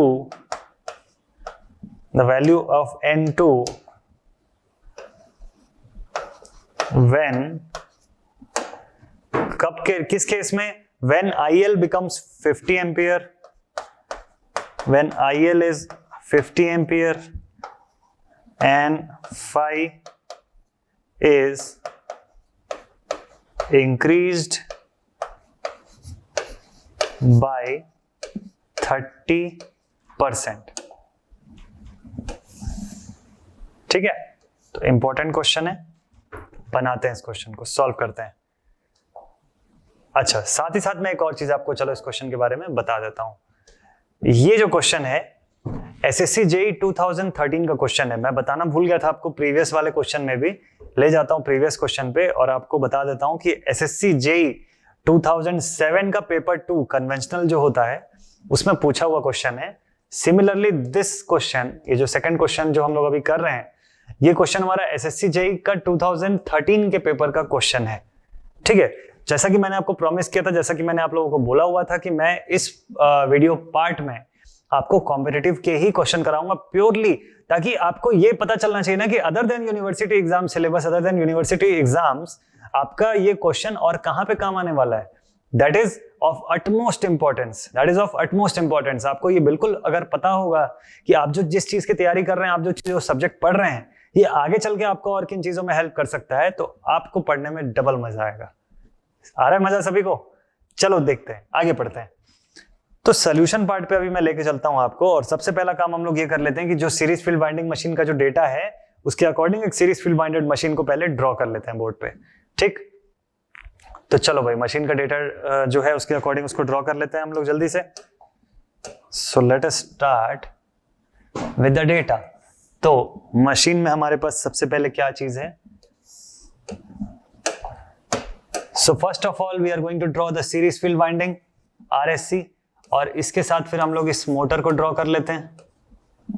ठीक है, सीरीज फील्ड वाइंडिंग की जो रेजिस्टेंस है this is termed as RSE, और इसकी मैग्नीट्यूड है 0.08 ohms, और similarly we have the value of RA that is 0.06 ohms। Clear? Machine जो है इसकी बैक ईएमएफ होनी चाहिए इसके अंदर। यहां पे जो वोल्टेज है that is 400 volts from between these two points. ठीक है, करंट की बात कर लेते हैं, देखते हैं कितनी करंट जा रही है, कितना इसके अंदर हमको आउटपुट या इनपुट जो है वो प्रोवाइड हो रहा है। तो भाई यहां से एक लोड करंट कुछ आ रही होगी, क्या इसका मैग्नीट्यूड गिवन है? क्या इसका मैग्नीट्यूड गिवन है हमको कितना? 20 एम्पियर्स, 20 एम्पियर्स। फिर वो करंट यहां से सीरीज फील्ड बाइंडिंग के अंदर जा रही होगी तो इसको ISC बोलेंगे, और वही करंट फिर हमारे पास आर्मेचर के अंदर जा रही है तो we will term it as armature current. आइए ध्यान रखना, सीरीज फील्ड बाइंडेड मशीन के अंदर तीनों ही करंट्स एक दूसरे के इक्वल रहती है। ये आइडेंटिटी हम लोगों ने पढ़ चुका है पहले ही, जहां पे सीरीज फील्ड बाइंडेड मशीन पढ़ रहे थे हम लोग, जहां सीरीज बाउंड मोटर पढ़े थे आप, डीसी मोटर या सीरीज बाउंड डीसी जनरेटर पढ़े थे। In both the cases you would have seen that the current flowing from the load or towards the load in the series field winded machine is all through same or is equal to the series field winded current and the armature current. All the three currents are same. ठीक है, क्योंकि entire thing is connected in series, पूरा system ही series में जुड़ा हुआ, जो definitely there is no chance of changing or getting changed. So for this particular case we can say that the value of back EMF, machine कौन सा है हमारा? Motor है कि जनरेटर है? It is DC motor. So we can say the back EMF is equal to VL, यहां VL तो नहीं VT लिखना चाहिए था हमको, बट ठीक है, no issues. So VL is EB is equal to VL minus all the voltage drops in the series, ISC RSC minus IA into RA। जहां जहां पे भी वोल्टेज ड्रॉप हो रहा है we are going to subtract all these voltage drops from the total supply voltage. तो अब करना क्या है, इसके अंदर सब वैल्यूज को पुट करना है, सभी चीजें अवेलेबल है। So we can say therefore the back EMF EB is equal to VL, VL is 400 volts, VL की वैल्यू है 400 volt, minus ISE that is 20 into RSE that is 0.08 minus IA into RA, IA की value फिर से है कितनी 20 और RA की value 0.06 ohms. So therefore we get the value of back EMF EB is equal to, solve कर लेते हैं, आप लोग भी जल्दी से कर लो. तो बैक EMF EB की मैग्नीट्यूड हमारे पास कितनी आती है देखते हैं, 400 माइनस 20 इंटू 0.08 माइनस 20 इंटू 0.06 और यहां से मेरे पास बैक EMF की value I 397.2 volts. So this is what? This is the magnitude of our back EMF. और ये क्या यहां पे पूछा हुआ था क्या बैक EMF? कहीं पे भी पूछा था क्या? नहीं पूछा हुआ है. आपको क्या पूछा हुआ है थोड़ा सोचो. आपको यहां पे पूछा हुआ है वैल्यू ऑफ N2. आपको ये बताना है कि इन कंडीशंस पे, इन केसेस पे N2 की मैग्नीट्यूड कितनी होगी, यानी स्पीड जो है, कितनी स्पीड पे ये मशीन हमारा घूमेगा. तो कंडीशन में क्या क्या लिखा है पहले समझ लेते हैं एक बार ध्यान से, ताकि अप्रोच अपना क्लियर हो जाए. कंडीशन में लिखा है कि जब लोड करंट की मैग्नीट्यूड 50 एम्पियर हो जाएगी और फ्लक्स को हम लोग रिड्यूस कर देंगे, इंक्रीज कर देंगे बाय 30%, IL की वैल्यू 20 ना होके 50 होना चाहिए और फ्लक्स की वैल्यू 30% बढ़नी चाहिए. तो मेरा क्वेश्चन ये है कि आप लोगों को क्या लग रहा है कि हम लोग फिर अगर ये इस कंडीशन पे निकालना था तो हम लोगों ने ये बैक EMF 20 एम्पियर पे क्यों निकाला? रीजन है इसके पीछे, समझते हैं ध्यान से. ठीक है, इंपॉर्टेंट रीजन है, समझ जाओगे तो बड़ा मजा आएगा. क्वेश्चन तो फटाफट बनेंगे आपसे, टाइम टेकिंग बिल्कुल नहीं रहेगा. देखो अभी धीरे सॉल्व करना और एग्जाम में फास्ट सॉल्व करना ज्यादा अच्छा है एज कंपेयर टू अभी जल्दी जल्दी सॉल्व करना और फिर एग्जाम में धीरे सॉल्व करना. स्टेटमेंट को रोक के और आराम से सुनना, मजा आएगा. तो मैं चाहता हूं कि अब अभी धीरे सॉल्व कर लो, कोई बड़ी बात नहीं, कोई प्रॉब्लम नहीं है मुझे, लेकिन एग्जाम में फास्टली सॉल्व कर सको आप. तो आपका कंसेप्ट इतना प्रॉपर ब्रशअप हो, एकदम दिमाग में बैठ जाए सारी चीजें. ऐसा कोई क्वेश्चन है ही नहीं डीसी मशीन का जो आपसे नहीं बनेगा, be very sure for that. बिल्कुल भी ऐसा कोई क्वेश्चन नहीं है. ठीक है, ऑलमोस्ट सभी वैरायटी के क्वेश्चन आप बना ही रहे हो. ठीक, और एक आध जो दो वैरायटी अगर कुछ एक आध बचती भी है इन केस, वैसे तो नहीं बचेगी, but even if in case कोई वैरायटी छूटती है और आपको कोई अलग से कोई वैरायटी मिलती है तो आप इतने एबल रहोगे कि you can easily solve that question without taking any help from anybody. ये इंपॉर्टेंट थिंग है. चलो आगे बढ़ते हैं. बैक EMF की मैग्नीट्यूड आ गई, इसका मैं क्या यूज करूंगा? मुझे फाइंड करना है फ्लक्स. ये जो मेरा फ्लक्स है ना, पहले फ्लक्स को मुझे 30% बढ़ाना है फॉर सेकंड केस. तो पहले मुझे फर्स्ट केस में ये तो पता चल जाए कि फ्लक्स है कितनी अभी. कैसे पता करूंगा मैं flux? Flux in given case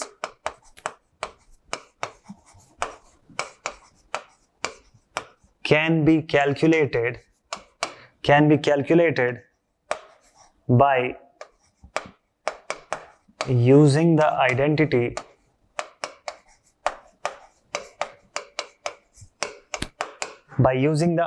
क्या आइडेंटिटी यूज करूंगा मैं यहां पे लिखूंगा we know that EB is equals to N phi. Clear?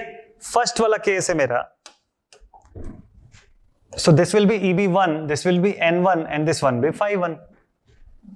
ठीक, बैक EMF 1 फर्स्ट वाला केस का back EMF that is 397.2 volt. N1 जो है क्वेश्चन में मुझको दिया हुआ है, N1 is 1100 RPM, 1100 RPM की जो स्पीड है उससे ये घूम रहा है मशीन. तो कितना फ्लक्स होगा वहां पे वो फाइंड करना है. बहुत आसान है. So phi1 should be equal to, divide कर देते हैं, back EMF divided by speed 397.2 whole divided by 1100 RPM. Quickly divide करो. अभी आपको समझ में आया बैक EMF में क्यों निकाला यहाँ पे इस पुराने केस के लिए. भले उसकी जरूरत नहीं लग रही थी शुरू में, but that was also important part. So 397.2 divided by 1100 and now we get the value of phi1 as 0.361 weber. phi1 का कहां यूज करूंगा मैं? ये phi1 जब मुझे पता रहेगा तभी तो मैं phi2 निकाल पाऊंगा ना इसके बेसिस पे. क्यों? क्योंकि बोला है कि phi2 जो है वो phi1 से 30% ज्यादा है. 30% बढ़ा दिया इसको मैंने. तो अब मैं क्या करता हूं, इसका 30% निकाल लेता हूं. So for second case 30% of phi1 is, इसका 30% निकाल लेते हैं, तो 0.361 का 30%, तो इसका 30% है 0.108, और इसको ऐड कर दिए तो phi2 is equal to 0.361 plus 0.108, दोनों को ऐड कर दो, phi2 आ जाएगा सेकेंड केस का फ्लक्स, ये इनिशियल फ्लक्स और इसका 30% बढ़ा हुआ पार्ट, तो दोनों को ऐड कर दोगे तो 30% बढ़ाने के बाद कितनी फ्लक्स बनेगी वो मिल जाएगा आपको, तो 0.361 प्लस 0.108, तो आपका phi2 अब यहां से आ जाता है, इस पूरे को यहीं रहने देते हैं और यहीं पे लिखते जाते हैं, सो therefore phi2 is equal to 0.469 webers. phi2 is equals to 0.469 weber. ये क्या चीज आया, ये आपके सेकंड केस का फ्लक्स आया जो ये बोल रहा था कि आप फ्लक्स को 30% बढ़ा दो, तो चलो 30% बढ़ा दिए, इतनी फ्लक्स आ गई, पहले थी 0.361, अब आ गई 0.469। आगे क्या लिखा हुआ है, व्हेन IL इज 50 एम्पियर्स, अब IL लोड करंट की वैल्यू जो है अगर ये 50 एम्पियर हो जाती है तो बताओ आप लोग कि N की वैल्यू कितनी होगी, कितने RPM पे ये मशीन घूम रही है। ठीक, तो अब इसका कैसे यूज करें हम लोग, अब ये लोड करंट का कहां इस्तेमाल करोगे आप, तो बहुत इजी है, when IL is 50 amperes, machine का सर्किट आपको मैं दोबारा दिखाता हूं, मे बी आपको उससे कुछ आइडिया मिल जाए। ये IL जो पहले 20 थी अब ये बढ़ के हो गई है 50 एम्पियर, सारा कुछ बाकी सेम है। ठीक, तो क्या मेरा बैक ईएमएफ चेंज नहीं होगा क्या, बैक ईएमएफ तो चेंज हो जाएगा ना इस केस में, क्योंकि देखो बैक ईएमएफ मैंने जो निकाला था इसमें ISC IA लिखा था और मुझे पहले से पता था ये चीज कि सभी की सभी करंट सीरीज बाइंड सेक्शन के अंदर सेम रहती है, बदलती नहीं है। ठीक, तो करंट का जब मल्टीपल हुआ हर जगह 20 ये सब मैंने पुट किया तो इससे EB की वैल्यू आई।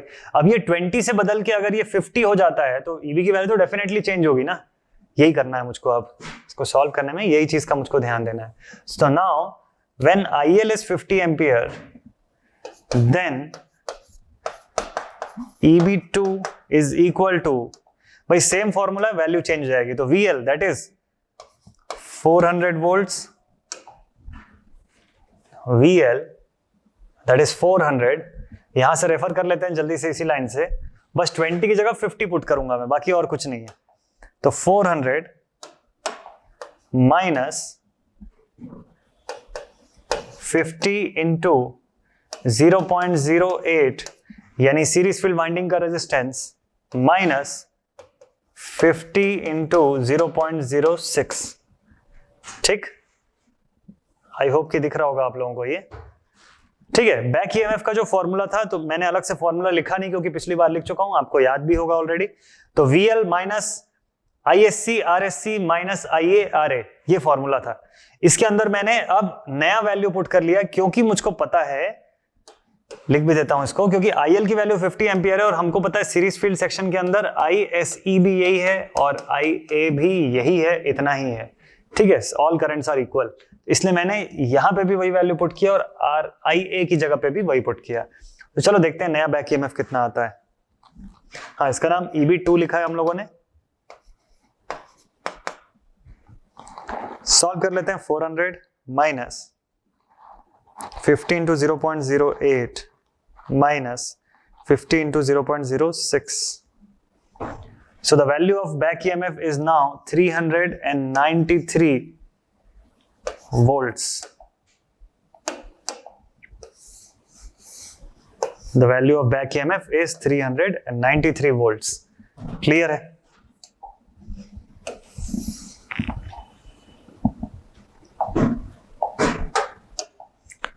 माइंड में आपके अब क्वेश्चन ये आएगा कि अब एक नया बैक ईएमएफ भी है, एक नया फ्लक्स है, पिछले केस का बैक ईएमएफ, पिछले केस का फ्लक्स, सब कुछ था, निकालना क्या, आपको स्पीड निकालना है।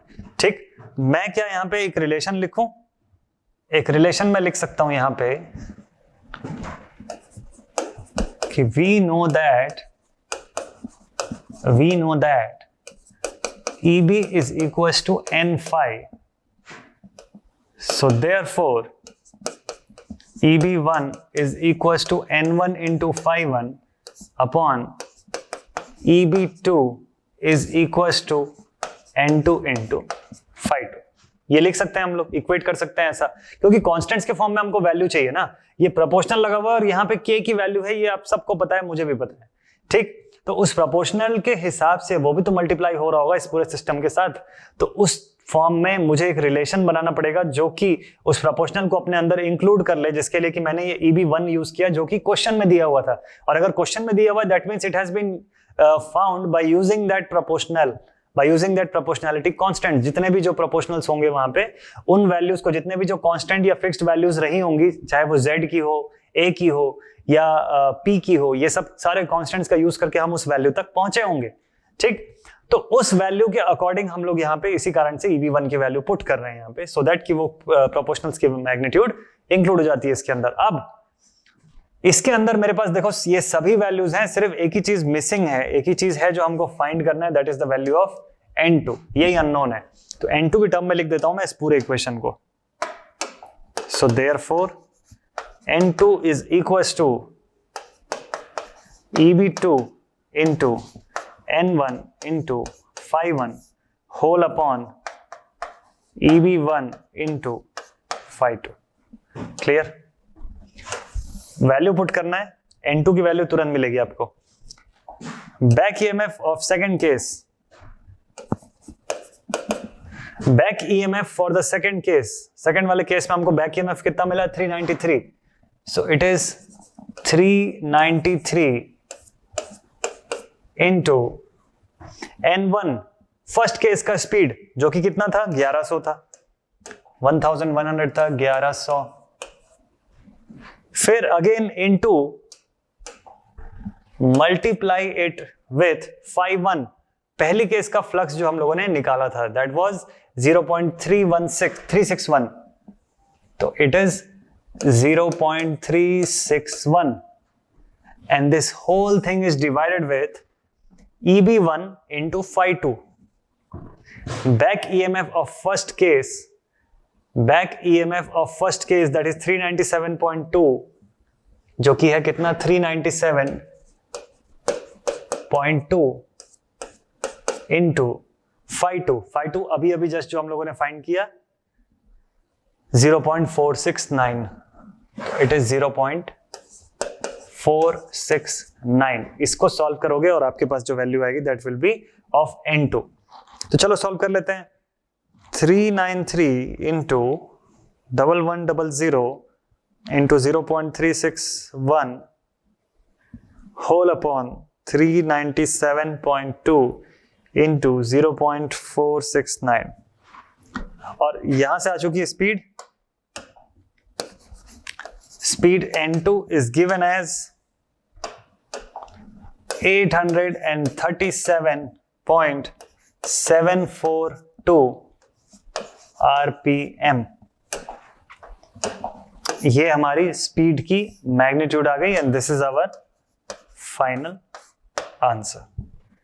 तो आप लोग मुझे बताओ कि क्या ये क्वेश्चन इतना टफ लगा कि आपको? ये टफ बिल्कुल भी नहीं था, आराम से सॉल्व कर रहे थे, इसलिए लेंदी लग सकता है आपको, but still it is not that lengthy. उतना लेंदी भी नहीं है क्वेश्चन, बिल्कुल हम लोगों ने धीरे धीरे सॉल्व किया, आराम से सॉल्व किया, इस कारण से ये क्वेश्चन थोड़ा सा लंबा लग सकता है आपको, but still it is very easy, very simple question. चलो शुरू से समझते हैं इसमें क्या दिया हुआ था और क्या आपसे एक्सपेक्टेड था, पूछा हुआ था. सो इस पर्टिकुलर क्वेश्चन के अंदर देखो डेटा में क्या क्या दिया हुआ है. सबसे पहले आपको एक्सटर्नल सर्किट फॉर्म के सारे डेटा अवेलेबल थे और यहां पूछा हुआ था कि बताओ अब ये मशीन कितनी स्पीड में घूमेगा अगर इसकी लोड करंट को बढ़ा दिया जाए और फ्लक्स को भी 30% ऊपर कर दिया, बढ़ा दिया हम लोगों ने. तो हम लोगों ने क्या किया, पहले इसका एग्जिस्टिंग केस लिया कि ये सीरीज फील्ड वाइंडेड मोटर है और अभी जितनी करंट इसको मिलती है, अभी जो 20 एम्पियर की करंट मिल रही है उस पे ये कितना बैक ईएमएफ बना रहा है, पहले तो वो पता कर लिया हम लोगों ने. और इसकी वैल्यू हमको कितनी मिली? 397.2 वोल्ट. फिर हमको ये देखना था आगे चल के कि भाई फ्लक्स को बढ़ाना है कितना? 30%. तो अभी ये कितनी फ्लक्स पे वर्क कर रहा है, पहले वो पता चल जाए आपको. So for this EMF, for all these same cases, कितना फ्लक्स बन रहा है सिस्टम के अंदर. तो फ्लक्स के लिए हम लोगों ने इसको इक्वेट कर दिया इस फॉर्मूले में और फ्लक्स phi 1 की वैल्यू हमको यहां से मिल गई 0.361, यानी अभी प्रेजेंट पोजीशन पे ये मशीन 0.361 वेबर की फ्लक्स पे वर्क कर रहा है। ठीक, अब केस 2 पे चले गए हम लोग यहां से। फॉर केस 2 हम लोगों ने क्या किया, इसका 30% इंक्रीज कर दिया। तो इस वैल्यू में पहले इसका 30% निकाला तो मिला हमको कितना 0.108, और इसको क्या किया हम लोगों ने यहाँ पे ऐड कर दिया किसके साथ, इस वैल्यू के साथ, इस पे 30% इंक्रीज कर दिया। तो ये वैल्यू मिली हमको 0.469 वेबर। ये क्या है, ये 30% बढ़ाने के बाद का फ्लक्स है, तो इसको मैंने क्या लिख दिया, φ2 से रिप्रेजेंट किया। फिर आगे लिखा है कि अब फ्लक्स के साथ ही साथ आपको और क्या चीज चेंज करना है, आपको लोड करंट की वैल्यू 20 से हटा के कितनी करनी है, 50 एम्पियर करनी है। तो लोड करंट की मैग्नीट्यूड को हम लोगों ने क्या किया, 50 एम्पियर लिख दिया। और ये पता है हमको कि सीरीज फील्ड वाइंडिंग सिस्टम के अंदर सीरीज करंट और आर्मेचर करंट लोड करंट के बराबर होता है। All three of them are equal to each other. अब मैंने क्या किया, अगर करंट की वैल्यू बदल रही है तो ईएमएफ में भी चेंज आएगा, that is for sure. EMF की मैग्नीट्यूड अगर बदल रही है तो हमको ये फिर से निकालना पड़ेगा। तो हम लोगों ने बैक ईएमएफ का फॉर्मूला फिर से लिखा, VL minus ISC RSC minus IARA। इसके अंदर जब नया वैल्यू पुट किया, करंट की वैल्यू 50 एम्पियर रख के, तो मेरे पास बैक ईएमएफ की वैल्यू चेंज होकर आ गई 393 वोल्ट्स। अब मेरे पास जो इक्वेशन था जो मैंने प्रीवियसली यूज करके रखा हुआ था पहले भी, EB is equal to N∅, उसको मैं इक्वेट कर सकता हूं फॉर बोथ द केसेस। और क्योंकि मशीन तो सेम है ना, मशीन में कुछ भी नहीं चेंज हुआ है, ठीक, उसके कांस्टेंट सारे के सारे सेम है, तो मशीन अगर सेम है तो मैं इसको इक्वेट कर सकता हूं ऐसे। और यहां से मैंने फिर N2 की मैग्नीट्यूड को कैलकुलेट कर लिया by using this identity, and this is our final N2। ये हमारा फाइनल आंसर आता है। क्लियर? तो स्टूडेंट्स, आई होप कि आपको इन क्वेश्चन से सारा डाउट क्लियर हो रहा होगा आप लोगों का, और अलग अलग वैरायटी के क्वेश्चन आप ऐसे अटेम्प्ट कर पाओगे, बना पाओगे बहुत आसानी से। लेके चलता हूं आपको नेक्स्ट क्वेश्चन पे, और देखते हैं कि उस क्वेश्चन में इनसे क्या डिफरेंट है, कौन से एग्जाम का पूछा हुआ क्वेश्चन है। और हाँ, एक और चीज बता दूं आपको कि जो प्रीवियस वीडियो अगर आप लोग देख के आए हो, तो प्रीवियस वीडियो के अंदर मैंने आपको एक असाइनमेंट क्वेश्चन दे के रखा हुआ था, और ये बोला हुआ था कि अगर नहीं सॉल्व होगा आप लोगों से तो नेक्स्ट वीडियो में इसका सोल्यूशन लेके आऊंगा। तो this is that next video जिसके बारे में मैं बात कर रहा था, और इसी वीडियो में मैं आपको उस प्रीवियस वीडियो के असाइनमेंट क्वेश्चन का सोल्यूशन बताने वाला हूं। तो स्टे कनेक्टेड, कहीं नहीं जाना है। इस वीडियो के एंड में आपको मिल जाएगा पिछले वाले असाइनमेंट क्वेश्चन का सोल्यूशन। आई होप कि आप लोग बना के रखे होंगे उस क्वेश्चन को, आप लोगों ने सॉल्व किया होगा डेफिनेटली। तो चलिए इस क्वेश्चन को मैं हटाता हूं और लेके आते हैं बोर्ड पे नेक्स्ट क्वेश्चन।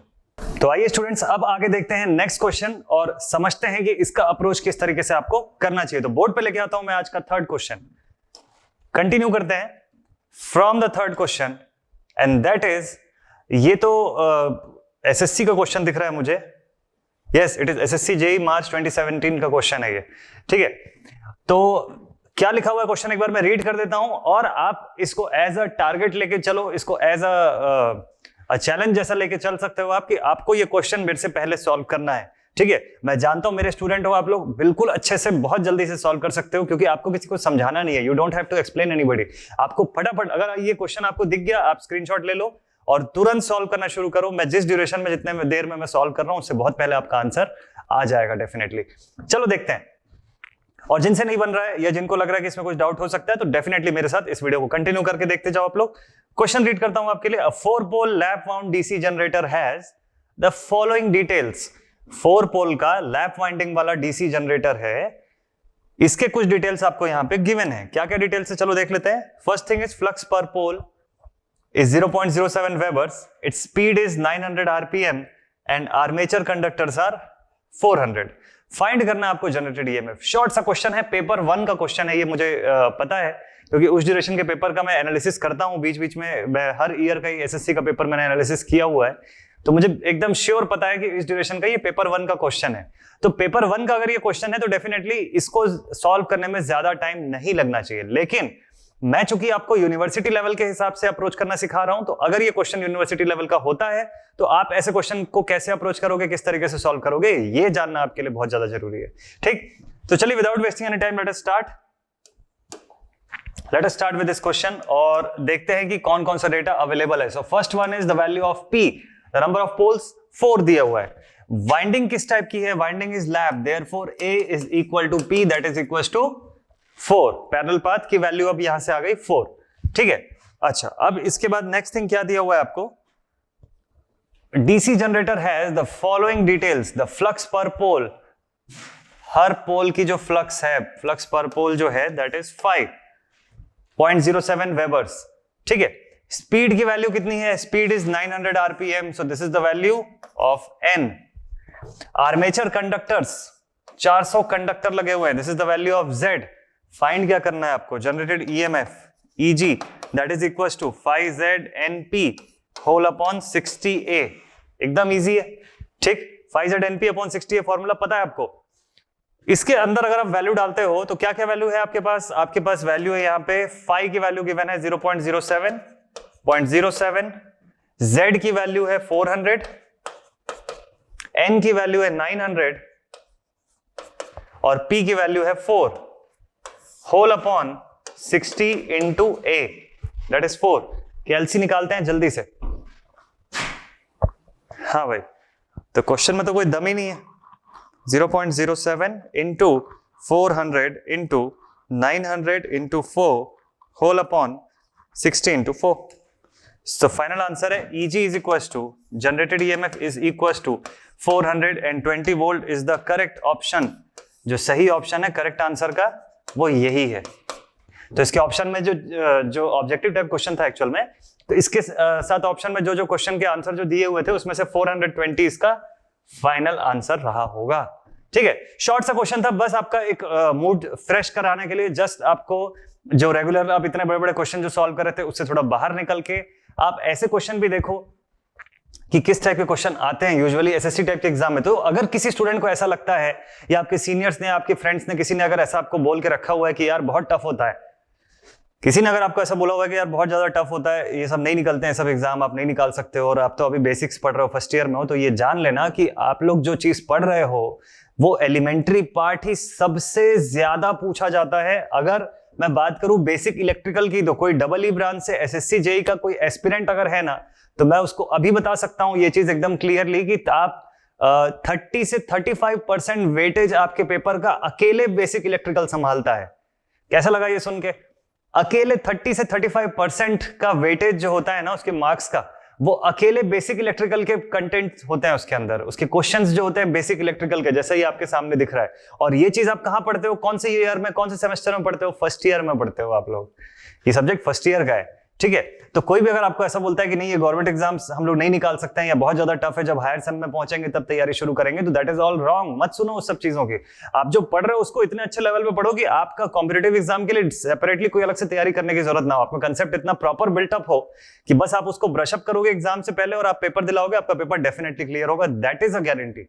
ये बिल्कुल सही बात है, ठीक। चलो, without wasting any time let us move on to the next question. देखते हैं अगला क्वेश्चन क्या था हमारे पास।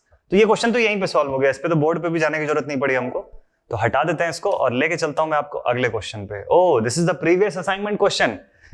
इसी से याद आया, मैं भूल गया था कि प्रीवियस वीडियो में मैंने आप लोगों को कुछ असाइनमेंट क्वेश्चन दिया हुआ था, ठीक है। तो आई होप कि आप लोग सब सॉल्व करके आए होंगे। सिंसियर स्टूडेंट्स हो आप लोग तो डेफिनेटली आप लोगों ने सॉल्व किया ही होगा।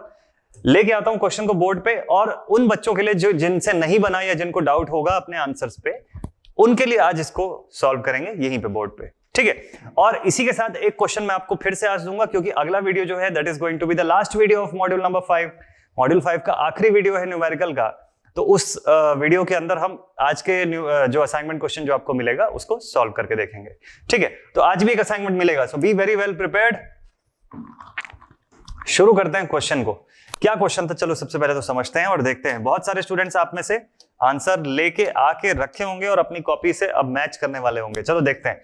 अ four pole DC shunt motor takes 22 amperes from a 220 volt supply. 4 pole का डीसी शंट मोटर है,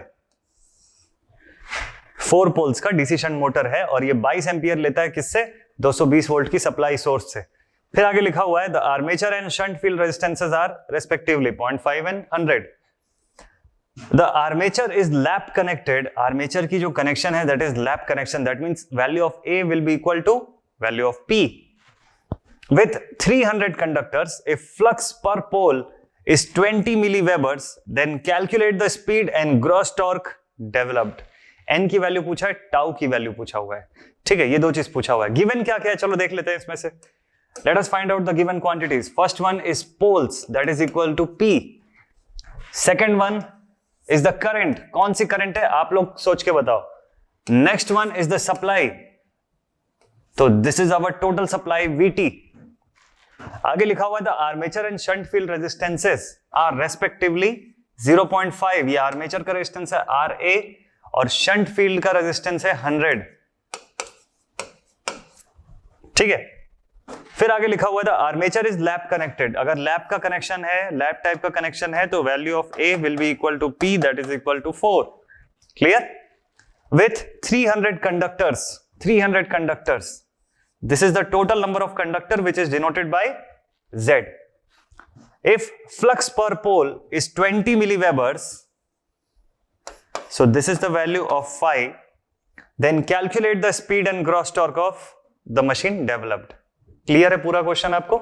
चलो देखते हैं, इसको लेके चलते हैं आप सोल्यूशन पार्ट पे, देखते हैं इसको कैसे सॉल्व करना चाहिए था।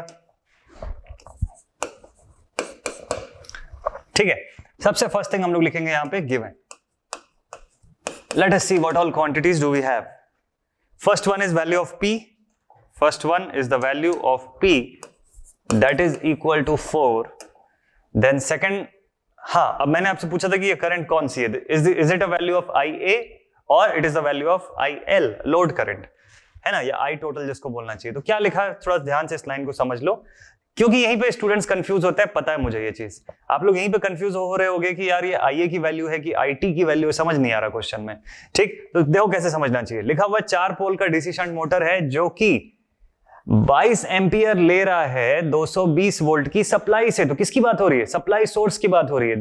220 वोल्ट की जो सप्लाई सोर्स है उससे 22 एम्पियर ले रहा है, तो उस सोर्स से निकल के आ रही है 22 एम्पियर। तो मतलब ये कहां की करंट है? ये लोड साइड की करंट है। ये टोटल सेक्शन से जो टोटल करंट जो निकल के आ रही है दैट इज 22 एम्पियर। ये आर्मेचर में पहुंच रही है ऐसा कहीं नहीं बोला हुआ है आपको। तो दिस इज नॉट IA या शंट में जा रही है ऐसा कहीं नहीं बोला, बस इतना बोला है कि सोर्स से 22 एम्पियर ले रहा है ये। तो सोर्स 22 एम्पियर दे रहा है सिस्टम को, तो that 22 ampere is I total, source की करंट है I टोटल। ठीक है, so next we have IT is 22 amperes, similarly VT is 220 volts, total voltage की value, supply voltage VT, armature and shunt resistance 0.5 and 100। Armature resistance हो गया हमारा of 0.5 ohms and shunt field winding resistance हो गया 100 ohms का। ठीक है, the armature is lap connected with 300 conductors, तो लैप कनेक्शन है तो value of A is equal to P that is equal to 4। और आगे बोलता है कि 300 कंडक्टर्स लगे हुए हैं, that is the value of Z, so Z is equal to 300। और कुछ दिया हुआ है क्या? फ्लक्स भी दिया हुआ है आपको। So value of phi is 20 milliweber, value of phi is 20 into 10 raised to the power minus 3 webers। ठीक है, इतना डेटा तो मिल गया भाई हमको, और क्या पूछा हुआ है चलो देखें जरा।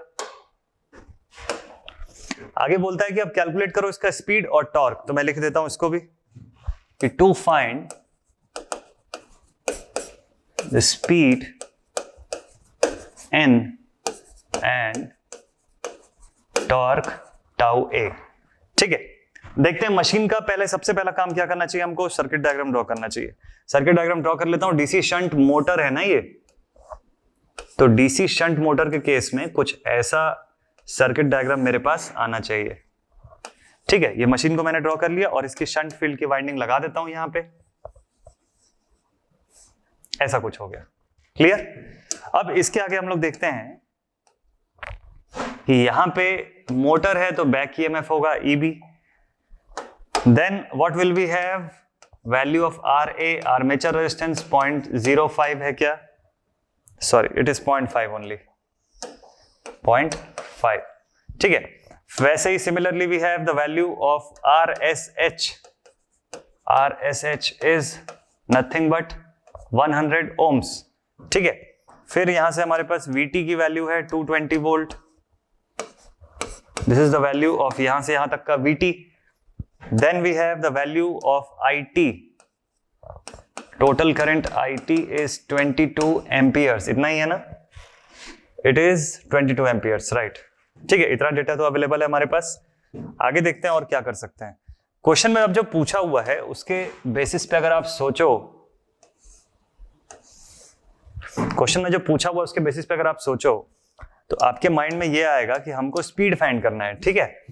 और स्पीड किस फॉर्मूले के अंदर हमको दिखाई देता है, किस फॉर्मूले के अंदर आपको स्पीड की वैल्यू दिखती है? तो एक फॉर्मूला मुझे पता है, that is EB is equal to 5ZNP by 60A। इस फॉर्मूले के अंदर हमको स्पीड की वैल्यू यहां पे दिखाई देती है, that is referred by N, ठीक। एक बार मैं चेक कर लेता हूं कि क्वेश्चन में मेरे पास कौन कौन सा डेटा अवेलेबल है और कौन सा मिसिंग है। क्या फाई की वैल्यू गिवन है क्या? तो definitely phi is given 20 milliweber. Then next value of Z 300 दिया हुआ है क्वेश्चन में। Value of P number of poles यहां शुरू में ही दे रखा है आपको। देन 60 is okay. Value of A is equal to P, ये पहले ही बता रखा है यहाँ पे। Value of A is equal to P पहले ही क्लियर है, तो मतलब A की भी वैल्यू पता है, ठीक है। N तो अननोन है, नहीं पता होगा, ऑब्वियस थिंग है। EB का क्या हाल है? बैक EMF कहीं दिया है क्या क्वेश्चन में? नहीं दिया हुआ है। तो मतलब किसी तरीके से अगर बैक EMF की वैल्यू मिल जाती है तो N की वैल्यू निकालना बहुत आसान होगा आपके लिए। तो चलो ठीक है, let us focus on that. So for that we need to have the value of back EMF। तो एक्सटर्नल सर्किट यहां बन चुका है पहले से, डेटा जो गिवन है क्या उससे हम लोग बैक EMF निकाल सकते हैं कि नहीं, उसको फाइंड आउट करते हैं, ठीक। Since it is a motor, तो आगे की करंट अब मैं लिखता हूं यहां पे कि जो टोटल करंट 22 एम्पियर की आई, उसमें से कुछ करंट शंट फील्ड के अंदर चले गई, जिसको हम लोगों ने लिखा ISH, और कुछ करंट जो है that went to the armature and it is termed as IA, ठीक। अब मैं अगर इसके केस में आपको ये बताऊं कि ये जो एक्सटर्नल सर्किट फॉर्म है, इस केस में जो आपका इक्वेशन बनेगा बैक EMF का वो कैसा बनेगा, तो उसको मैं लिख सकता हूं कि we know that the back EMF EB is equals to total voltage minus all the drops happening in the series. कितना ड्रॉप हो रहा है? तो एक ही ड्रॉप दिख रहा है मुझको, तो IA इंटू RA। क्या आर्मेचर करंट की वैल्यू अवेलेबल है क्या? नहीं अवेलेबल है, ठीक। आर्मेचर करंट कैसे निकालोगे आप? तो आप बोल सकते हो कि भाई armature current is nothing but total में से शंट माइनस करने के बाद, टोटल में से शंट करंट को माइनस करने के बाद जो रिमेनिंग होता है दैट इज आर्मेचर करंट। तो I can write it as IT minus ISH, और यहां के लिए मैं बोलूंगा कि where ISH is equal to VSH upon RSH by Ohm's law. ये कहां से मिला relation? This is by Ohm's law. लिख देता हूं इसको मैं, बाय ओम्स लॉ। क्लियर है? ठीक है, देखो ये सब एक दूसरे से जुड़े हुए हैं। मुझको ये नहीं पता था कि मैं ये फॉर्मूले की जरूरत है या इस फॉर्मूले की जरूरत है, मैं ऐसा कोई याद करके नहीं चल रहा हूं। मुझे बस इतना पता है इस पूरे सिस्टम से कि भाई मुझको क्या क्या चाहिए, मैं अपने से इसको बनाते जा रहा हूं। अगर मुझे सारे फॉर्मूले पता है तो सबसे पहले मैंने ये देखा कि स्पीड फाइंड करने के लिए मेरा अप्रोच क्या है। अप्रोच आपका ये होना चाहिए कि जो चीज फाइंड करने बोला हुआ है उसके लिए एग्जैक्ट आपको किस फॉर्मूले की जरूरत पड़ेगी, यानी क्वेश्चन का लास्ट फॉर्मूला क्या हो जाएगा वहां पे, ठीक है। अब ये आखिरी में यूज होगा ये फॉर्मूला, ये आपको पता है, क्योंकि जब सारा डेटा मिल जाएगा लास्ट में तो आप इस फॉर्मूला में वैल्यू पुट करोगे और आपका आंसर आ जाएगा, ठीक है। लेकिन इसको सबसे शुरू में मैंने इसलिए लिखा क्योंकि उससे ये पता चलेगा कि जो जो चीजें मिसिंग है उसको हमको किस सीक्वेंस में फाइंड आउट करना है। क्लियर? अब आपको ये लग रहा होगा कि सर आपने ये फॉर्मूला क्यों लिखा डायरेक्टली, तो आपको ये मैं बता देता हूं कि ये कहीं से याद करके या कुछ भी मैंने ये नहीं पहले से फिक्स करके ये नहीं रखा था कि यही फॉर्मूला मैं यूज करके सॉल्व करूंगा। या आप क्वेश्चन जब देखते जाओगे ना तो आपको डेफिशिएंसी पता चलती जाएगी कि उसमें कौन कौन सी चीजें मिसिंग है, और उसको फाइंड करने के लिए आप जब सर्किट की तरफ देखोगे तो अपने आप आपको ये वाला पार्ट मिल जाएगा, उसमें कुछ भी याद करने जैसी चीज नहीं है, ठीक है। तो आपने अभी सबसे पहले क्या देखा, बैक ईएमएफ की वैल्यू हम लोगों ने देखा, इस फॉर्म में अपन ने लिखा हुआ था, सारा का सारा डेटा अवेलेबल है, एन की वैल्यू फाइंड आउट करनी है, लेकिन बैक ईएमएफ वाज मिसिंग। इसको फाइंड आउट करने के लिए हम लोगों ने नेक्स्ट थिंग क्या किया, इसको फाइंड आउट करने के लिए हम लोगों ने एक्सटर्नल सर्किट फॉर्मूले का यूज किया और यहां से लिखा इस फॉर्मूले को in this term of VT, IA and RA, ठीक है। यहां से दिखा कि सारी वैल्यू अवेलेबल है, लेकिन आर्मेचर करंट की वैल्यू जो है दैट इज नॉट अवेलेबल। तो उसको कैसे फाइंड करेंगे, तो करंट्स का रिलेशन हम लोगों ने देख लिया, total current minus shunt current will give you armature current. Clear? इस फॉर्मूले के बाद हमको ये दिखा कि टोटल करंट तो 22 एम्पियर है, that is good. Shunt current जो है वो नहीं गिवन है इस क्वेश्चन में अभी। क्लियर? अब शंट करंट की वैल्यू अगर नहीं गिवन है तो आपको पता है ओम्स लॉ लगाओगे, भाई इन दो पॉइंट्स के बीच में 220 वोल्ट है, तो बीइंग अ पैरेलल सर्किट यहां और यहां के बीच में, इस पॉइंट और इस पॉइंट के बीच में भी 220 वोल्ट होगा, that is your shunt voltage. ठीक है, शंट फील्ड वाइंडिंग की voltage.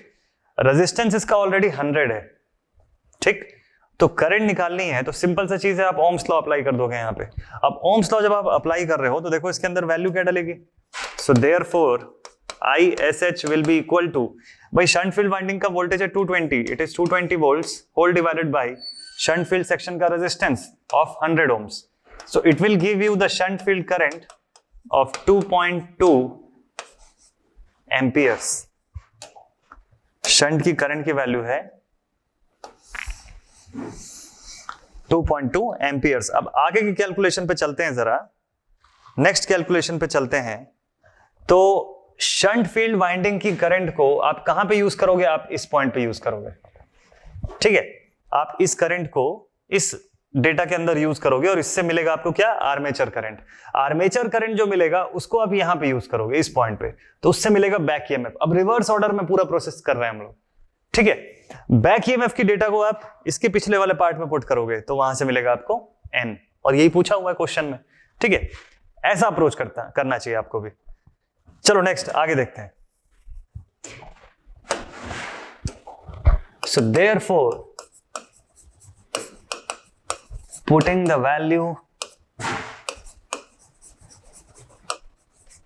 value of ISH in previous equation, we will get IA is equal to I total minus ISH, total current minus shunt field winding की current, उसी से मिलेगा आपको IA।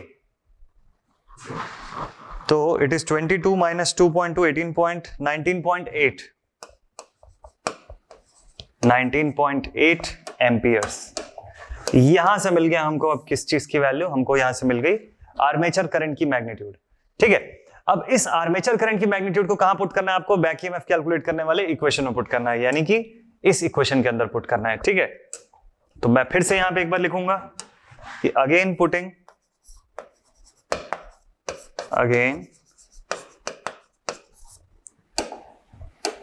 putting the value of armature current in previous equation,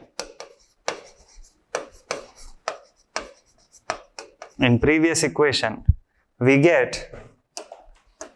will get the value of back EMF is equals to, देखो सबसे पहले क्या लिखा था वहां पे, टोटल वोल्टेज की value that was 220 volts minus armature current और आर्मेचर सेक्शन का resistance.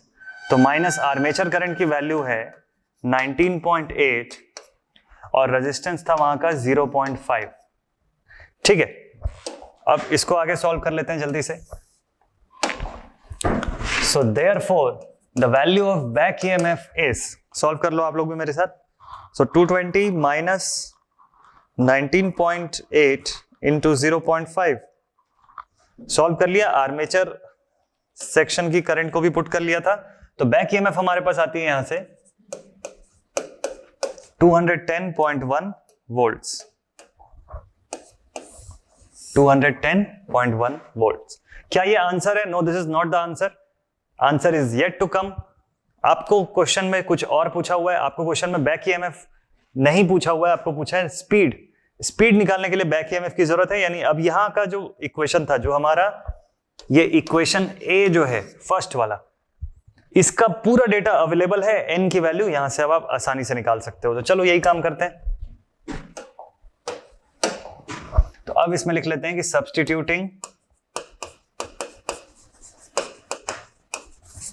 substituting the value of EB in equation A, first equation में इसकी वैल्यू पुट कर देते हैं। So therefore, अच्छा इक्वेशन को मैं एक बार रीअरेंज भी कर लूं, वो ज्यादा जरूरी है। मुझे ये पता होना चाहिए कि वैल्यूज को किस ऑर्डर में कैसे पुट करना है। तो it will be equal to EB into 60 into A and then whole upon phi ZP। ऐसे अरेंज करके लिख सकते हैं हम लोग, सेम इक्वेशन है, इसके अंदर कुछ भी चेंज नहीं है, मैंने बस इतना किया हुआ है कि n को लेफ्ट हैंड साइड पर रख लिया और राइट हैंड साइड पर रिमेनिंग क्वांटिटीज को भेज दिया है। तो चलो इनकी वैल्यूज पुट करते हैं जल्दी से। So now we will put the values, that is n is equal to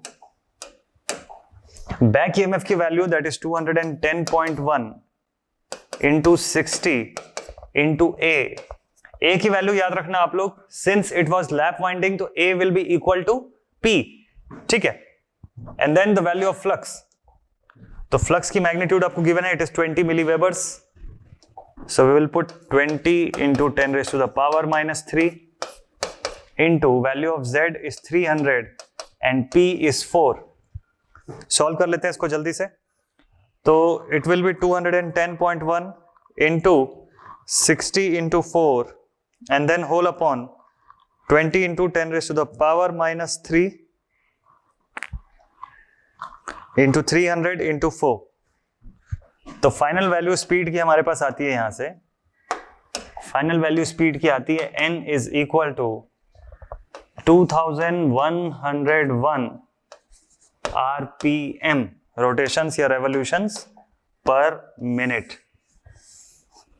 this is our answer number 1। तो फर्स्ट पार्ट में जो पूछा हुआ है उसका आंसर आ चुका है यहाँ पे, ठीक है। ये आपका असाइनमेंट क्वेश्चन चल रहा है, क्लियर होना चाहिए आपको। ये आई होप कि आप लोग बना चुके होंगे और आप लोग भी इस आंसर पे पहुंच चुके होंगे अभी तक, ठीक है।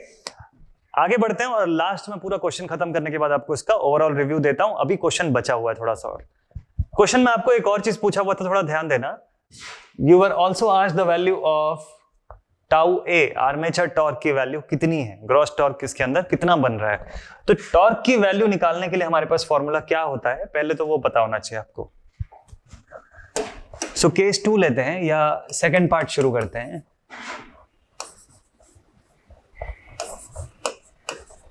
Gross torque,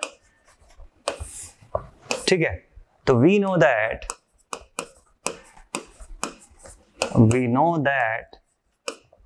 the armature torque tau A is equals to, इसका फॉर्मूला लिख लेते हैं यहां पे, it is nothing but phi ZP into IA upon 2 pi A। Clear, सारी की सारी वैल्यू अवेलेबल है यहां पे, तुरंत उसको पुट कर लेते हैं। So therefore armature torque will be equal to phi। सबसे फर्स्ट थिंग इज phi, तो इसकी वैल्यू कितनी है, 20 मिलीवेबर है, तो it is 20 into 10 raise to the power -3, ठीक। Then we have Z that is into 300, फिर we will have the value of P की वैल्यू 4, ठीक है। और फिर इसके बाद हमारे पास कौन सी चीज है, आर्मेचर करंट, जो अभी प्रीवियस वाले पार्ट में हम लोगों ने निकाला था कि इंटू 19.8, और ये पूरे की वैल्यू के साथ अपॉन 2 पाई A, तो होल अपॉन 2 पाई, और A की वैल्यू कौन सी वाइंडिंग थी, वाइंडिंग वाज लैप, तो इट इज 4।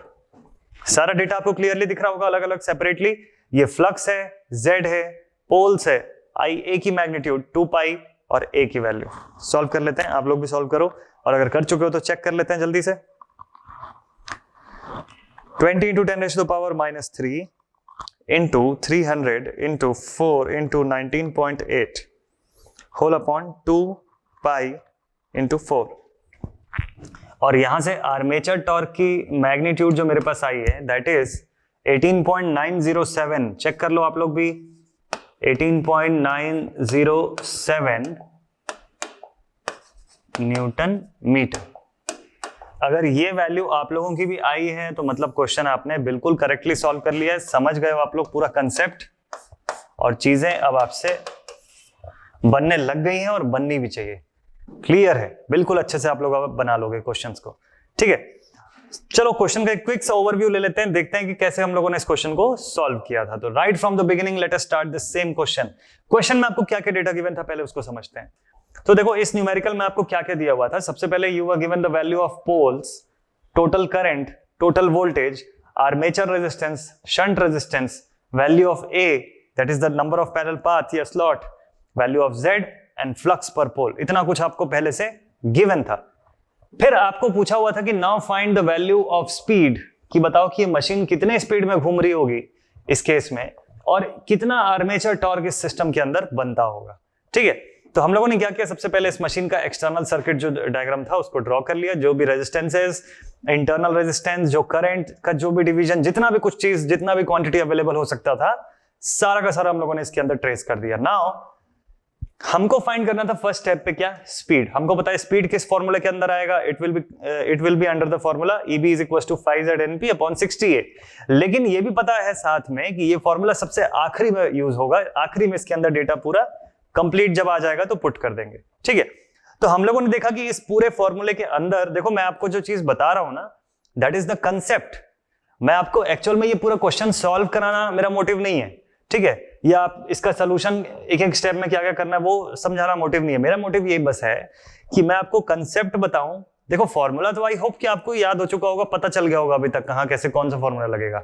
ठीक, इंपॉर्टेंट थिंग ये है कि कब उस फॉर्मूले को यूज करना है और किस सीक्वेंस में आपको सोल्यूशन बनाना है। स्टूडेंट्स क्या करते हैं, मैं हम लोग कॉपी जितनी बार भी जब चेक करते थे ना, तो एक चीज मुझे बार बार दिखाई देता था कि बच्चे ना क्वेश्चन बनाते थे, फिर उनका सीक्वेंस गड़बड़ होता था तो उसको पूरे सोल्यूशन को काट देते हैं और फिर अगले पेज में उस क्वेश्चन को शुरू से बनाना शुरू कर देते हैं। तो that is not the right practice, ये सही चीज नहीं है। इसमें आपका टाइम वेस्ट हो रहा है, पेज वेस्ट हो रहा है, आपके पास आपका टाइम तो सबसे ज्यादा वेस्ट हो रहा है। ठीक, और फिर थोड़ी देर में आप इरिटेट हो जाओगे और फिर वो कंसेप्ट नहीं लगाना चाहोगे उस क्वेश्चन में, स्किप कर दोगे, अगले क्वेश्चन पे चले जाओगे। तो अगर उस क्वेश्चन पे आप इतना टाइम दे रहे हो तो सिस्टमैटिक तरीके से आप अगर उसको सॉल्व करते हो तो ना आपसे गलती होगी, ना आपको उसको कट करके दोबारा बनाने की जरूरत पड़ेगी। तो मेरा मानना यही है कि आपको एक ऐसा बेसिक तरीका समझा दूं जिससे कि एक कंसेप्ट को कैसे अप्लाई किया जाए क्वेश्चन में, उसका सीक्वेंस पूरा मिल जाए आपको। तो इस क्वेश्चन में हम लोगों ने कैसे अप्लाई किया, इस सर्किट के बेसिस पे जो चीज फाइंड करनी थी, इस चीज को फाइंड करने के लिए जो अल्टीमेट फॉर्मूला हमको लगेगा कि एट लास्ट आप इसी से ही बनाओगे इस क्वेश्चन को, तो ये हम लोगों ने अप्लाई कर दिया। फिर अगला अप्रोच आपका ये होना चाहिए कि यहां पे आप चेक करो कि कितना चीज अवेलेबल है और कितना अनअवेलेबल है। तो मैंने यहां पे देखा फ्लक्स अवेलेबल था Z, that is total number of conductor was 300, the value of pole was also available 4 and the value of A is also available 4।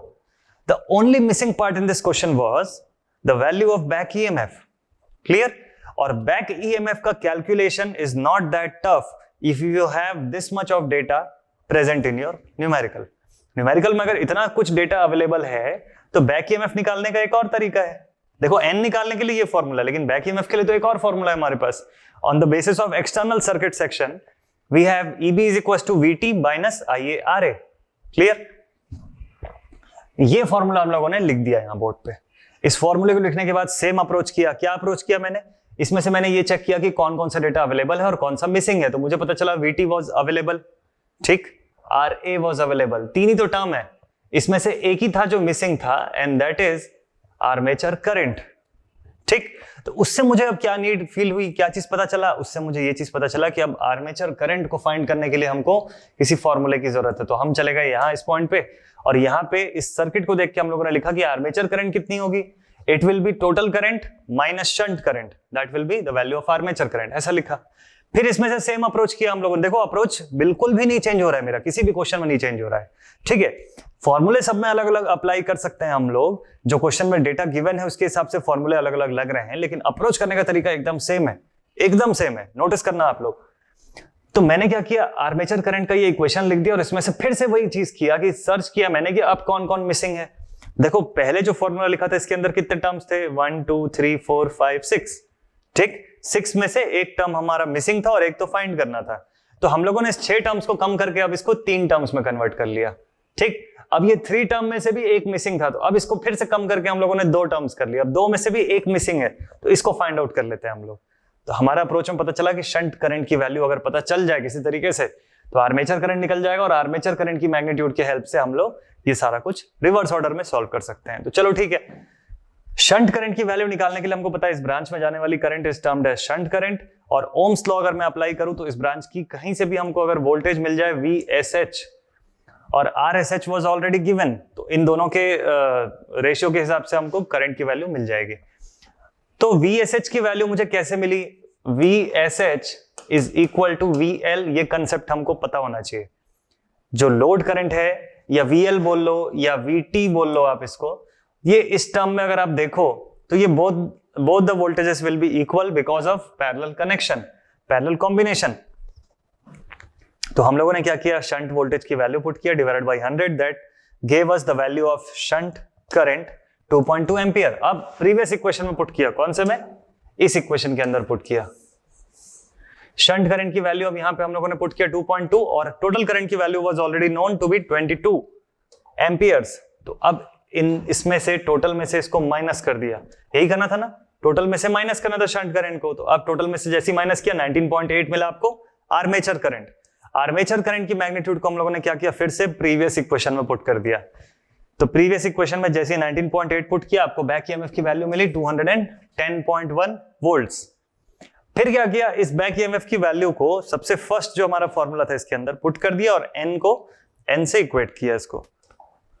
So now we got the value of n as 2101 rpm. तो आप लोगों ने भी फिर check किया होगा आपकी copies में और मुझे जरूर बताना कि आपका आंसर सही आया था, आपने पहले से सही सॉल्व किया था या गलती हुई थी. और अगर कोई मुझे ये बता रहा है कि सर गलती हुई थी हमसे, तो कहां पे हुई थी वो भी जरूर लिखना कमेंट में आप लोग, ठीक है. और फिर उसको आप लोग समझे या नहीं समझे, उसको आपने ठीक किया कि नहीं किया, इतना जरूर बता देना, ठीक है. मैं पढ़ता जरूर हूं आप सबके कमेंट्स. तो we know that armature torque is equal to, तो आर्मेचर टॉर्क का मैंने फॉर्मूला लिख दिया यहां से, और आर्मेचर टॉर्क के फॉर्मूले में सभी वैल्यूज हमारे पास अवेलेबल थी, तो हम लोगों ने इन सारी वैल्यूज को पुट कर दिया और फाइनली आर्मेचर टॉर्क की मैग्नीट्यूड आ गई 18.907 न्यूटन मीटर्स. और इसी के साथ हमारा ये क्वेश्चन कंप्लीट हो जाता है. ठीक, आई होप कि आपको ये क्वेश्चन भी समझ में आया होगा. इसमें कैसे क्वेश्चन सर्किट में हम लोगों ने कैसे डेटा अप्लाई किया, फॉर्मूला अप्लाई किया, अप्रोच कैसे किया, ये सारा कुछ आपको क्लियर हुआ होगा.